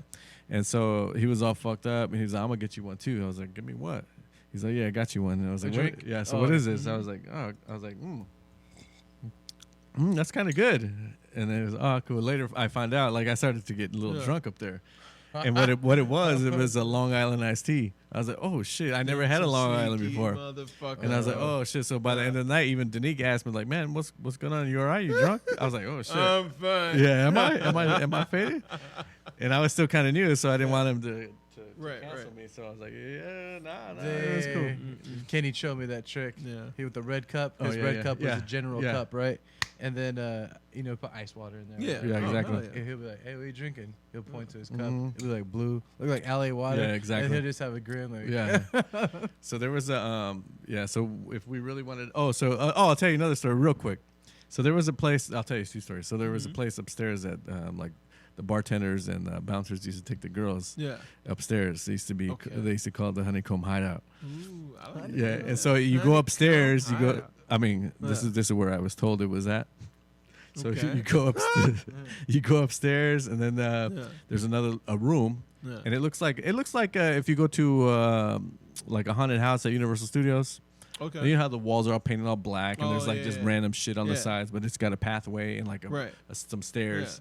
And like then a porn studio. and it's all dark and damp and stinks like Universal There's random Studios. holes in the wall. Yeah. So exactly what you go past the stairs to the left in the corner. There's another little piece of like drywall that's Yes. cut out. Yeah. And you open it, Yeah. and there's a whole nother little room inside. Oh, shit. speakeasy. Yeah, a little speakeasy. Oh, but just you in had case to know need it was hide there. someone. Yeah. Okay. Exactly. Gotcha. So that's why they called it I Honeycomb gotcha. Hideout. Honeycomb. Honeycomb. Hideout. Another That's one great. was with the manager's Yeah. son. Oh shit. So he was only, I think, E-money? 19. Eric, yeah. Oh, okay. You E-money. said it. Eric, yeah, that fool was cool as fuck. He would do a great Arnold impersonation. Yeah, he was Yours great. isn't too bad. So anyway, so he was 19 years old, and so he was doing bar back. Mm-hmm. And one time, it was like a slow night, probably like on a Friday. It was real slow. Yeah. He was bar backing, and then I went with him into the walk-in just to chill. And he was like, "Hey, dude, you wanna take some beers right now?" Oh, I heard this. And I was like, heard this I was story. like, me, of course. I was like, yeah, yeah. fuck it, come on, because I was kind of like his supervisor, kind of. Yeah. And I was like, yeah, fuck it, dude, let's do it. What do you want to do? He's, dude, I want to do these. They're loose right here. And I looked at it. I was like, what the fuck is this? I was like, oh shit, okay, cool. I'll drink one of these. Yeah. And I had like I don't know. There's like some off-brand. I had shit? like a Modelo or something. Oh, okay. Gotcha. And he had some other beer. I don't Yeah. I don't know what it was, but Right. he drank it, and we downed it real fast. Yeah. And then he was like, all right, cool. And then we went back there. He tapped me maybe like 20 minutes later. And he was like, hey, dude, you want to go take another beer? I was like, fuck it, let's go. Yeah. I was like, you going to take the same one? Yeah. And he's like, yeah. So by the third time we did this, this fool was already acting drunk. Oh, and I was like, God. here we go. Yeah. And then he's like, hey, I'm going to go take another one. I was like, oh, you're on your own, fool. You're going to take the same shit. He's like, yeah, this shit is good. So he went back there. He took another one. I went in there with him so I could block him if somebody comes in or Danique comes in. Yeah. Go ahead, bro. And I already had cool little buzz and it was whatever. And then this fool was acting all drunk, like all fucked up. And at the end of the night, I told Danique, I was like, hey, fool, this fool went in the walk-in. Yeah. He downed 4 of these beers and he started acting fucking drunk. It was non-alcoholic beer. Old Duels? Old Duels. Shut the fuck. Yo. Placebos are strong, bro.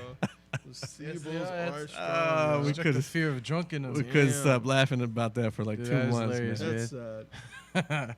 I wonder if did you guys ever tell him? Yeah, we told him, of course. What did he say? No. He was like, what the fuck? No, I really felt it. Yeah, I felt this whatever. shit. Okay, point Whatever. zero. The percentage was more than the deaths of coronavirus. Yeah, the nasty Sprite. Fool, sit down. Yeah, exactly. That's motherfucker. funny, yo. That fool was crazy.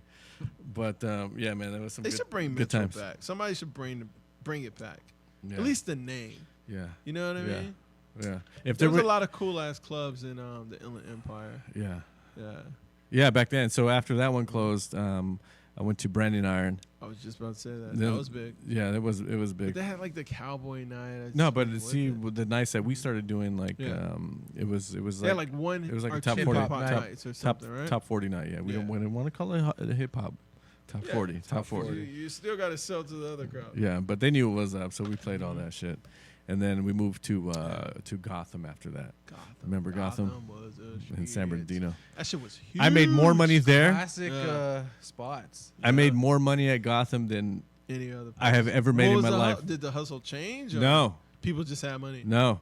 The hustle didn't change. So what I did, and I was already cool, and they knew I came from Metro. Because Gotham was known other than the Inland Empire. People would come from like LA to go to Gotham. Because it was Palm huge. Springs, I would LA, meet more random girls from like other cities there than anywhere else. It was as big or double, actually double the size of Metro, and it was newer, like a lot newer, like almost brand new.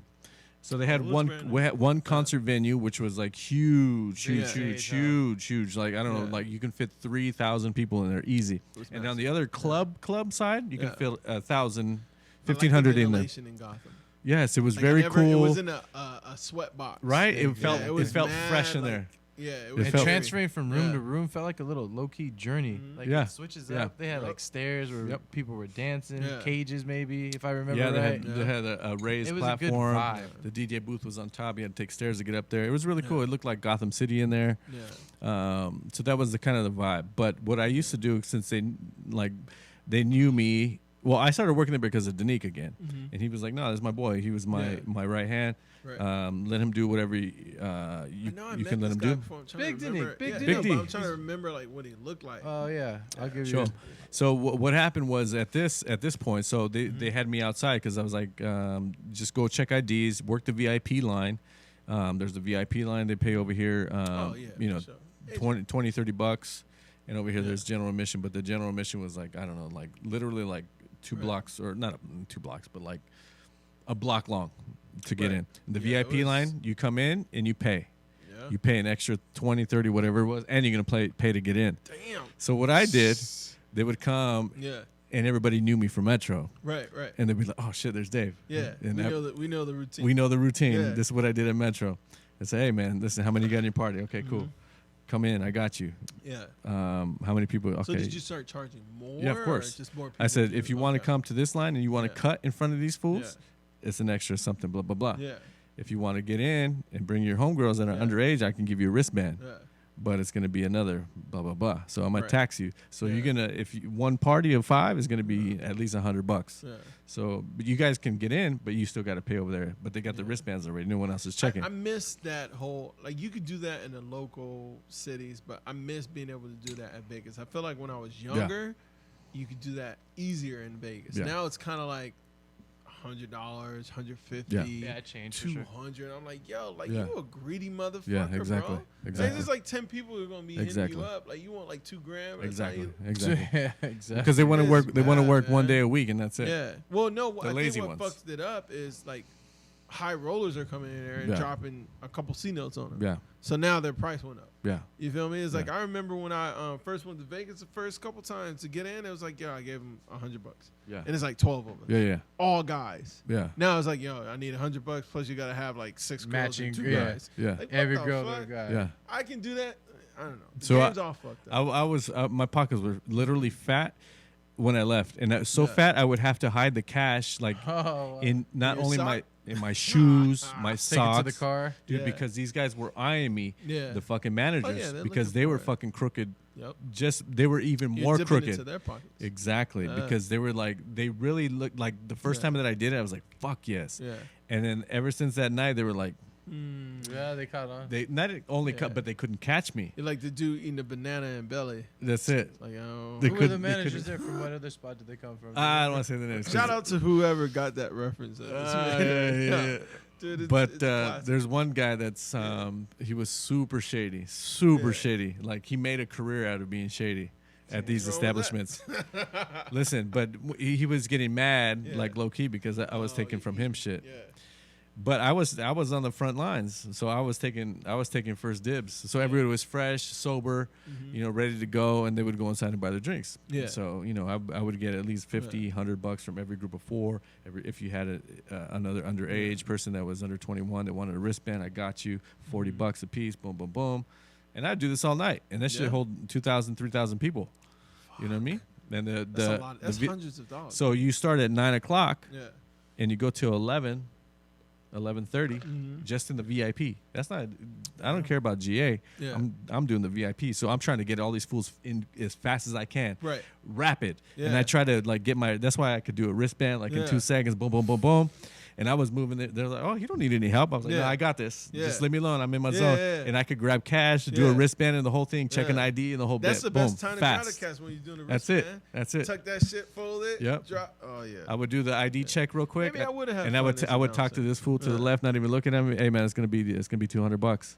Let me see everybody's IDs. Just show me a card. I don't care. Just show me a card. Yeah. Okay, cool. You're Credit good. card? Just show me. Okay. Okay, you're good. Okay, wristband. I'm coming to you last. Give me your cash. Boom. Yeah. Done. Go ahead. Boom, boom, boom. And I remember one day, like my pockets were so fat. That's why I wore like even cargo pants. Yeah. And then I was so nervous because I felt like people were looking at my pants. And I was like, dude, there's mad cash in my pants. Guilt weight. $600 No, and this was like Friday, Saturday, Sunday, like Damn. and Sunday was the huge day after Next that. time wear a blazer, bro. But it wasn't one of tell. those It deals. Like that, huh? You put a couple G's in the blazer. Yeah, but I did that at. Well, I don't want to give it away.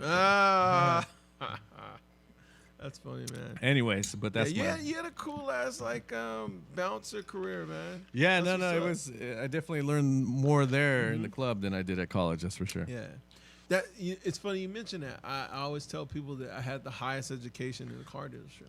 It was the first place that I realized that business is business, but all business is crooked in some way. Yeah, for sure. It's not all that. The one thing that I learned in the car business is it's not about following the rules. It's about following the rules to the small, following the rules to the point where you're not breaking them, but you're also not breaking the law. Idiot. You know what I mean? You're not breaking the law to break it. Yeah. So I learned a lot there, man. Every rule is bendable, and you need to be smart about it. That's why they set the rules. Same with AT&T. Yeah. Sales. I feel like that was your Wild Wild West. Oh yeah, that was there. a different time. Where at AT&T? Oh, Yeah. AT&T. I got that was good. all this. Good stuff. All the good stuff. There you go. Yeah, no, I all like the good stories of that. And what's funny is, as things change, that's why change is beautiful. Because when things go into a transition and they change, it's in that gray area where all the rules aren't made. Yeah. It's like you can take advantage of all the different things they haven't thought of, and you could really make a lot of money if you manipulate the situation. Yeah. You know what I mean? Yeah. And then when they catch on, you just move on to the next one. Exactly. So like when change comes, a lot of people get, I'm pissy, I don't like this. It's like, nah, fool, this is perfect. Yeah. Because whenever change happens, that means that there isn't like 100-year-old rule in place that fucking they've worked out all the kinks. Yep. Now it's open kink. Now you can be alive. Now you can use your critical thinking. That was Sevilla for me. Yeah. Oh, yeah. So, I like Sevilla, but low key that was a racist ass place. Yeah, they kept that me place. out of Sevilla's. Yeah, fuck that place. But I made the most money out of any place I've ever worked in Sevilla. Yeah, you said Gotham. Money. No. I didn't want to mention, but Sevilla. Yeah, okay, I got because you didn't want to give them. Are they still around? Fuck no, fuck Did those they guys. get They're in Long OC Beach. in Long Beach Okay. and San Diego. Yeah. But after that I went to Mezcal, where I met where I started working with bitch ass Miguel. Oh my god. This fool was such a crook that he knew already all the tricks. Like that's how much of a crook he was. But he's a fucking punk ass bitch. Stop giving him life. Fuck him. Fuck him. Yeah. Don't even call him Miguel. Yeah, it's true. Call him McGiddy. I wanted everybody to know. People hit me up Magellan. on the last show because I said his word? name. Yeah, for sure. That's crazy. Yeah. So yeah, fuck him. He gets some weird fans. He gets some weird This fool told me about some shit that somebody was hitting him. I was like, what the fuck? Oh, yeah? Yeah, someone hit me up, like trying to hit this guy up. I was like, this is the strangest thing. For real? Strangest message. So strange. Well, they listen, obviously. The fuck? They're like, I was like, what do you want? What the fuck? Oh, I just want him to notice me. When they said that, that's on some fucking stalker shit. Oh, that's weird. Yeah, that's weird. Dude, leave these midgets alone, bro. I thought you were over that. Little people. Minions. Nah, I'm kidding. real. I love everybody, man. Oh yeah, I love everybody. you got to. I'm nobody. You got to love everybody. Yeah, but can I take a quick pause to say this is brought to you by this episode. By who? My Michi Cruda. At practicing. My Michi Cruda. Michi Cruda. On Instagram. Instagram. Check our stories. Check our tags in our posts. They are on there. They got delicious rimming dips for your beers, your liquors. They got delicious gummies. Preach. And I think she's got some new flavors coming up. Yeah. I saw. Got a cucumber melon type that's the one I thing saw. going on. That's the one I saw. You know what it is? She was sold out for the 4th. I like to drink. Yeah. And I like to add anything that's going to make me drinking, have a better experience. Yeah. I'm not a michelada type guy. I don't need the shrimp. I don't need all that saucy shit. But the way she makes these, like it makes you want to drink even more. Oh, it's a different It's like style. a luxury. Yeah, you know what I mean? It's like it takes it up a notch. It does. Yeah. It takes it up like 3 levels. Easy. You know what it does? It makes it drip. It makes it drip. Hashtag make it drip. Thanks, My Michi Cruda. Check them out. Thank Instagram. You guys. Another thing. So what I want to do, and I hope that we can do it now that they've got some outdoor seating, is Retro Taco. I want to head back there, man. Let's run it back. They're back. They're back. Yeah, let's run it back. And you know why? I think they were inspired by the lobby, which is next door to them, because my boy runs the lobby next door. That place is hard. And they probably, I'm sure they talk, of course. Yeah. And They're right next door. no, but I'm saying, hey, we're doing this. Why don't you guys fucking do this? And why stop your flow? Keep it coming. Exactly. So I'm glad that they did that, and it made me feel like 100% better about the owners there, because first of all, they're nice people. They are. The staff is amazing. What's up, Tommy? Yeah, exactly. I want to give them a shout out, because if you're in Riverside, check them out. They have delicious tacos. Yeah, no. Yeah. Tommy hooked us up, man. Tommy hooked us up. Jason and the staff hooked us up. Tommy and Jason. But yeah, check them out if you're in Riverside. Taco Tuesday. They got some great margaritas, tacos. They have what would you call it? Like what do you call it? I know where you're going with like tacos. Yeah. What's the style? Like it's like oh, here we go. Like quote unquote gastro-pubish. It's street. now you know. Okay, put it like That's this: if you were in Hollywood and you went to a place and you ordered like a street taco from one of these nice restaurants, what you get at Retro Taco is what you would get at these other locations, but for half the price. Yeah, for sure. So they don't just they put a lot of love in their tacos. Dude, their margaritas are so reasonably priced. Their tacos are so reasonable. Tacos are fire. Come check them out, man. Yeah. Like I want to go there. Yeah. Next time, I think we should do a show there, like pretty soon. I mean, honestly, low key, like I feel like I gain a couple pounds every time I go there, because I kind of want to try like everything. Like, let me get one of these, and they've got one of these. Great beers. Yeah, great beers. Are good. Cold beers. Yeah, they have. I don't know. They have literally like 10 or 15 beers on tap. First of all, just check them out. You look Support like your that local right now. business. Yeah. You know, especially in this time. At this time, if you're ordering $300-$400 off of Amazon every month, I mean, come on, spend that money in your local business. That's true. You know what I mean? That's true. Like real talk. If you want your city to stay nice, spend the money in your local business. Don't fucking order shit that's made in China that you're gonna use 2-3 times. China. Like fucking, spend the money on a little, nice food. Time out with the family. So this past 4th of July weekend, speaking of spending your money in Riverside, I went to Prohibition on Friday, and it was I saw my boy Darren. Yeah, I love the shrimp there. Their food is delicious. Their drinks were great. It was all outdoor seating, which is fine because they have a big ass patio, and it's hot as fuck. It was perfect weather to sit outside. We're in the shade. They had music, the whole bit. Right. So it was cool. And then also too, I don't want to burn the spot, but there was another bar that was actually open this weekend, and I went in there. I went in there with a couple people. No, I can't because I don't want to burn the spot. They were open, and God bless the owners. It was great. We had a normal time in a bar. Okay. It was cool. Did you have to go down some stairs? No, you just walked in the door.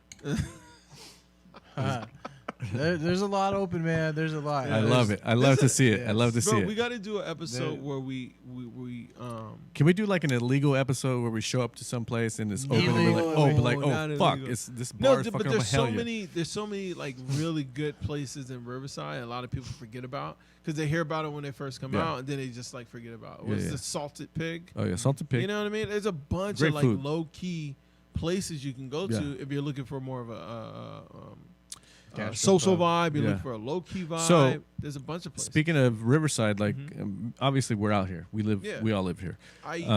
In the IE, and to be honest, there's no other podcasts out here in the IE that are doing what we're doing. Not really. And I encourage everybody to do it, but we're the only one.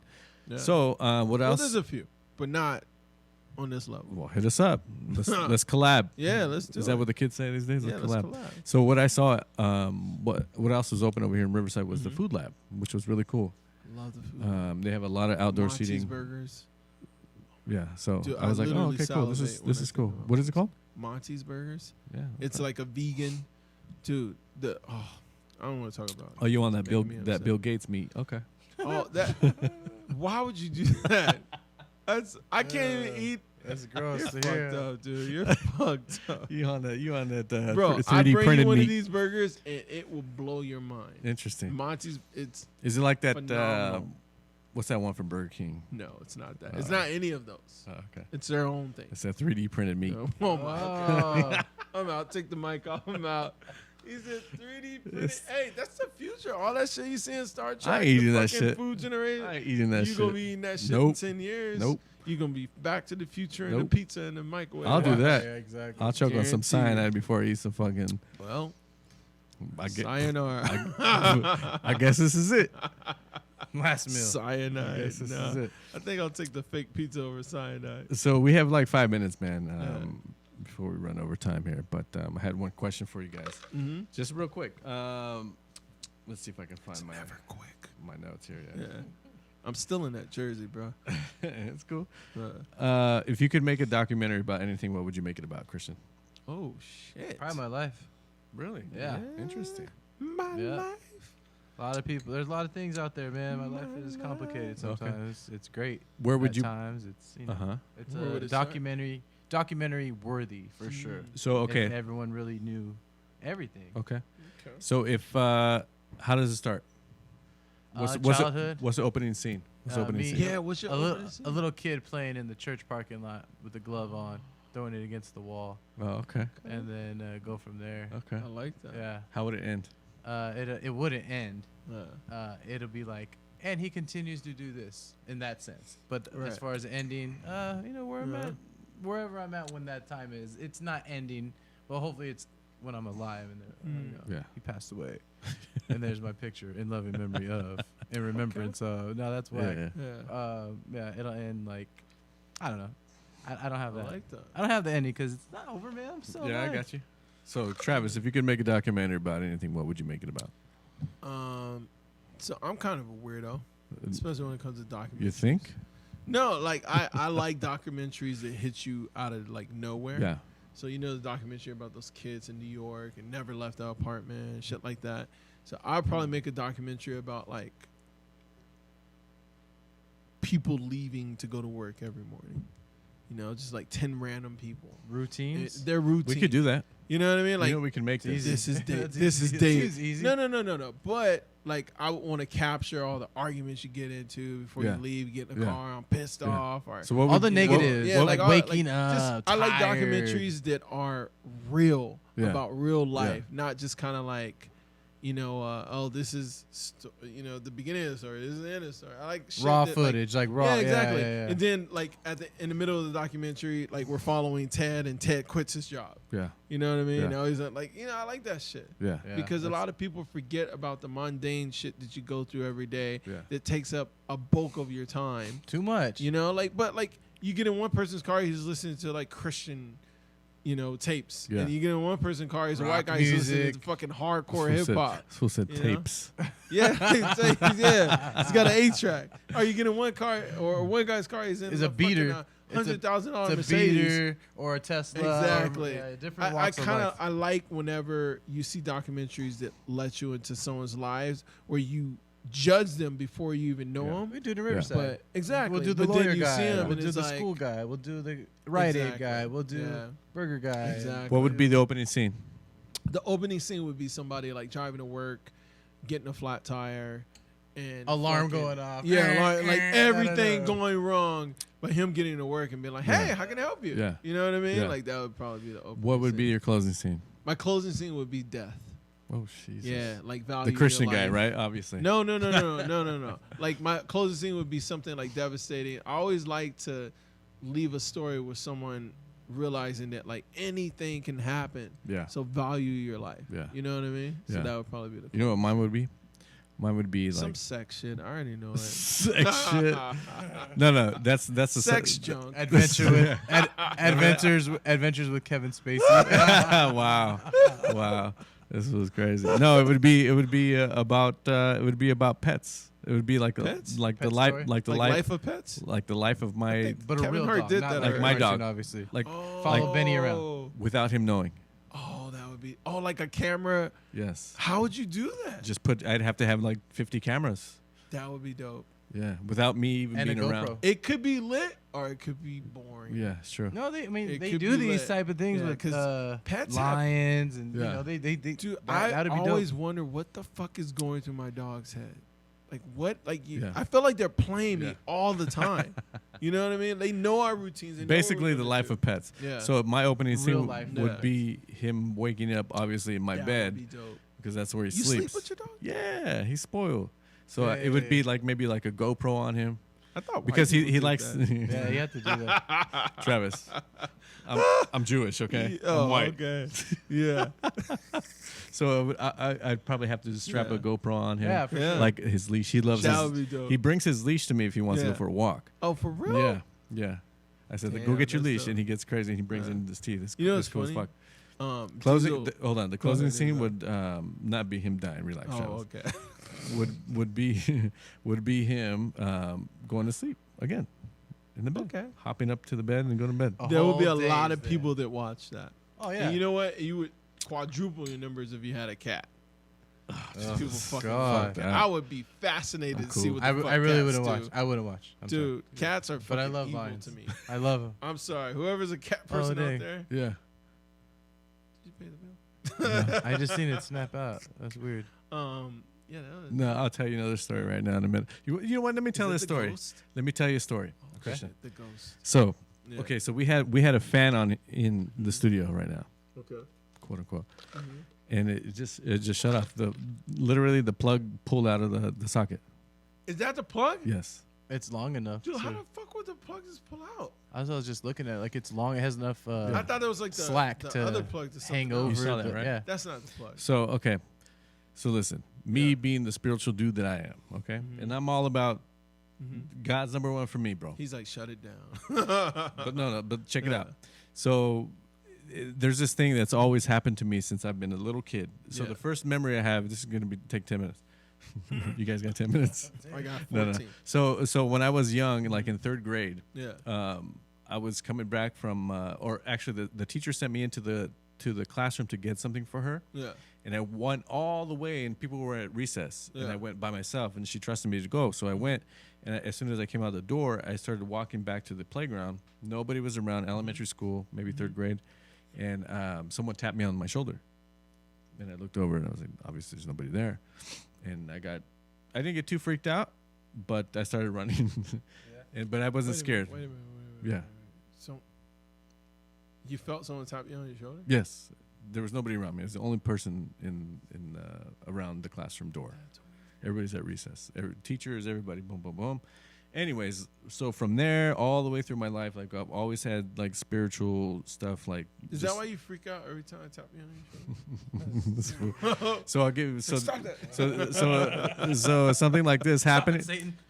Exactly, something happening like this to me is like it's not surprising. Is it nothing? No. Yeah.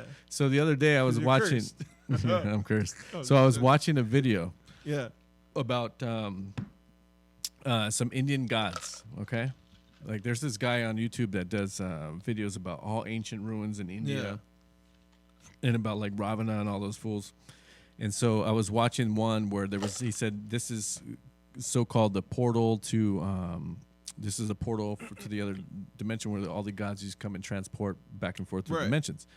And I was watching, I was like, oh, okay, cool. So he said one of his things was like, so when people come over here, like there's always people passing out.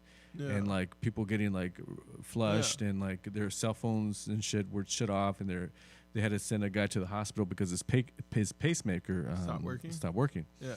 And so there's like electromagnetic pulses in this area like that's so strong. And like he said, everybody's phones that come over here, like he said, I'm surprised my cameras work here.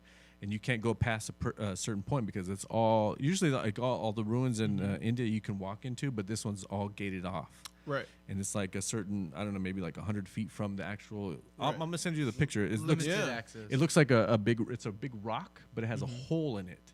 It's crazy looking. And so I was like, oh, okay, this is. So I was about 15 minutes. Has a hole in the rock. Yes. How'd the hole get in the rock? Dude, I'll show it to you. Okay. So it's about a 30-minute video, and I was about halfway through, and so I was watching it on YouTube, of course, and then I was watching my phone's charged up. And he says, yeah, so people's phones here usually shut off and blah, blah, blah, blah. And then he got to the guy with the pacemaker. And then what did my phone do? Shut off. Went to black. Boom. That's weird. And I was like, what the? Damn. And I turned the power. I was like, nothing. I was like, what the fuck? And then I sat there and thought a minute. I was like, I was like, ha, you guys are funny. Everyone's funny. Demons are real funny around this place. Trying to get your attention. Of course. Yeah, but anyways, it's an interesting story. It only took 30 seconds. Dude, that's weird. That's like the 5th creepy paranormal incident that you've told. I know, because it's just a part. But I'm not afraid of this really shit. The plug? Yes. That's weird. Yeah. That's weird. It's pretty crazy. Anyways, it happens often to me anyway. You see? That's a whole other episode. It's just part of me. Not a lot, but I mean, I get it. Is what I'm saying. There's literally like 30 instances of this shit. But anyways, I don't care. I'm not afraid of this shit. But let's we're looking forward to season 2 next week. Yeah. We're gonna bring some new kind of freaking out right now. Some new-ish. Don't feel safe anymore. I'll give you a hug. Season 2 will be all right. Season 2 will be all right. Season 2. Second wave will be. Second season will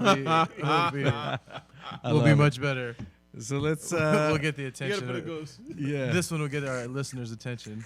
Travis, I appreciate you. Thank you. Too, I love you, Christian. I appreciate you. I love you. Yeah. I saw Mom today. I gave her a hug. I told her I loved her. And let's get to it. Hopefully she's great. That's what's up. She's amazing. That's what's up. She was driving like a huge truck today. I was like, Mom, you feeling this thing? Yeah, I was rolling with her in it the other day. What? Friday. And she was like, thank God I know how to whip? Well, she was one of them. It's just like the work truck. It's huge. It's huge. Exactly. It's huge. It's a big like an actual work truck. It's a big old Cummins diesel. No. Big truck. I she swear. came it's over, huge. clean out the garage. Oh, she's feeling like a boss. Super boss. But look at that here, man. Love you guys. And we'll be see safe you out there. Remember, use your brain. Don't be stupid. Critical thinking. Yes. Look us up. Irate Masterminds. We'll catch you. And that's it, ladies and gentlemen. Thanks. Out. Peace.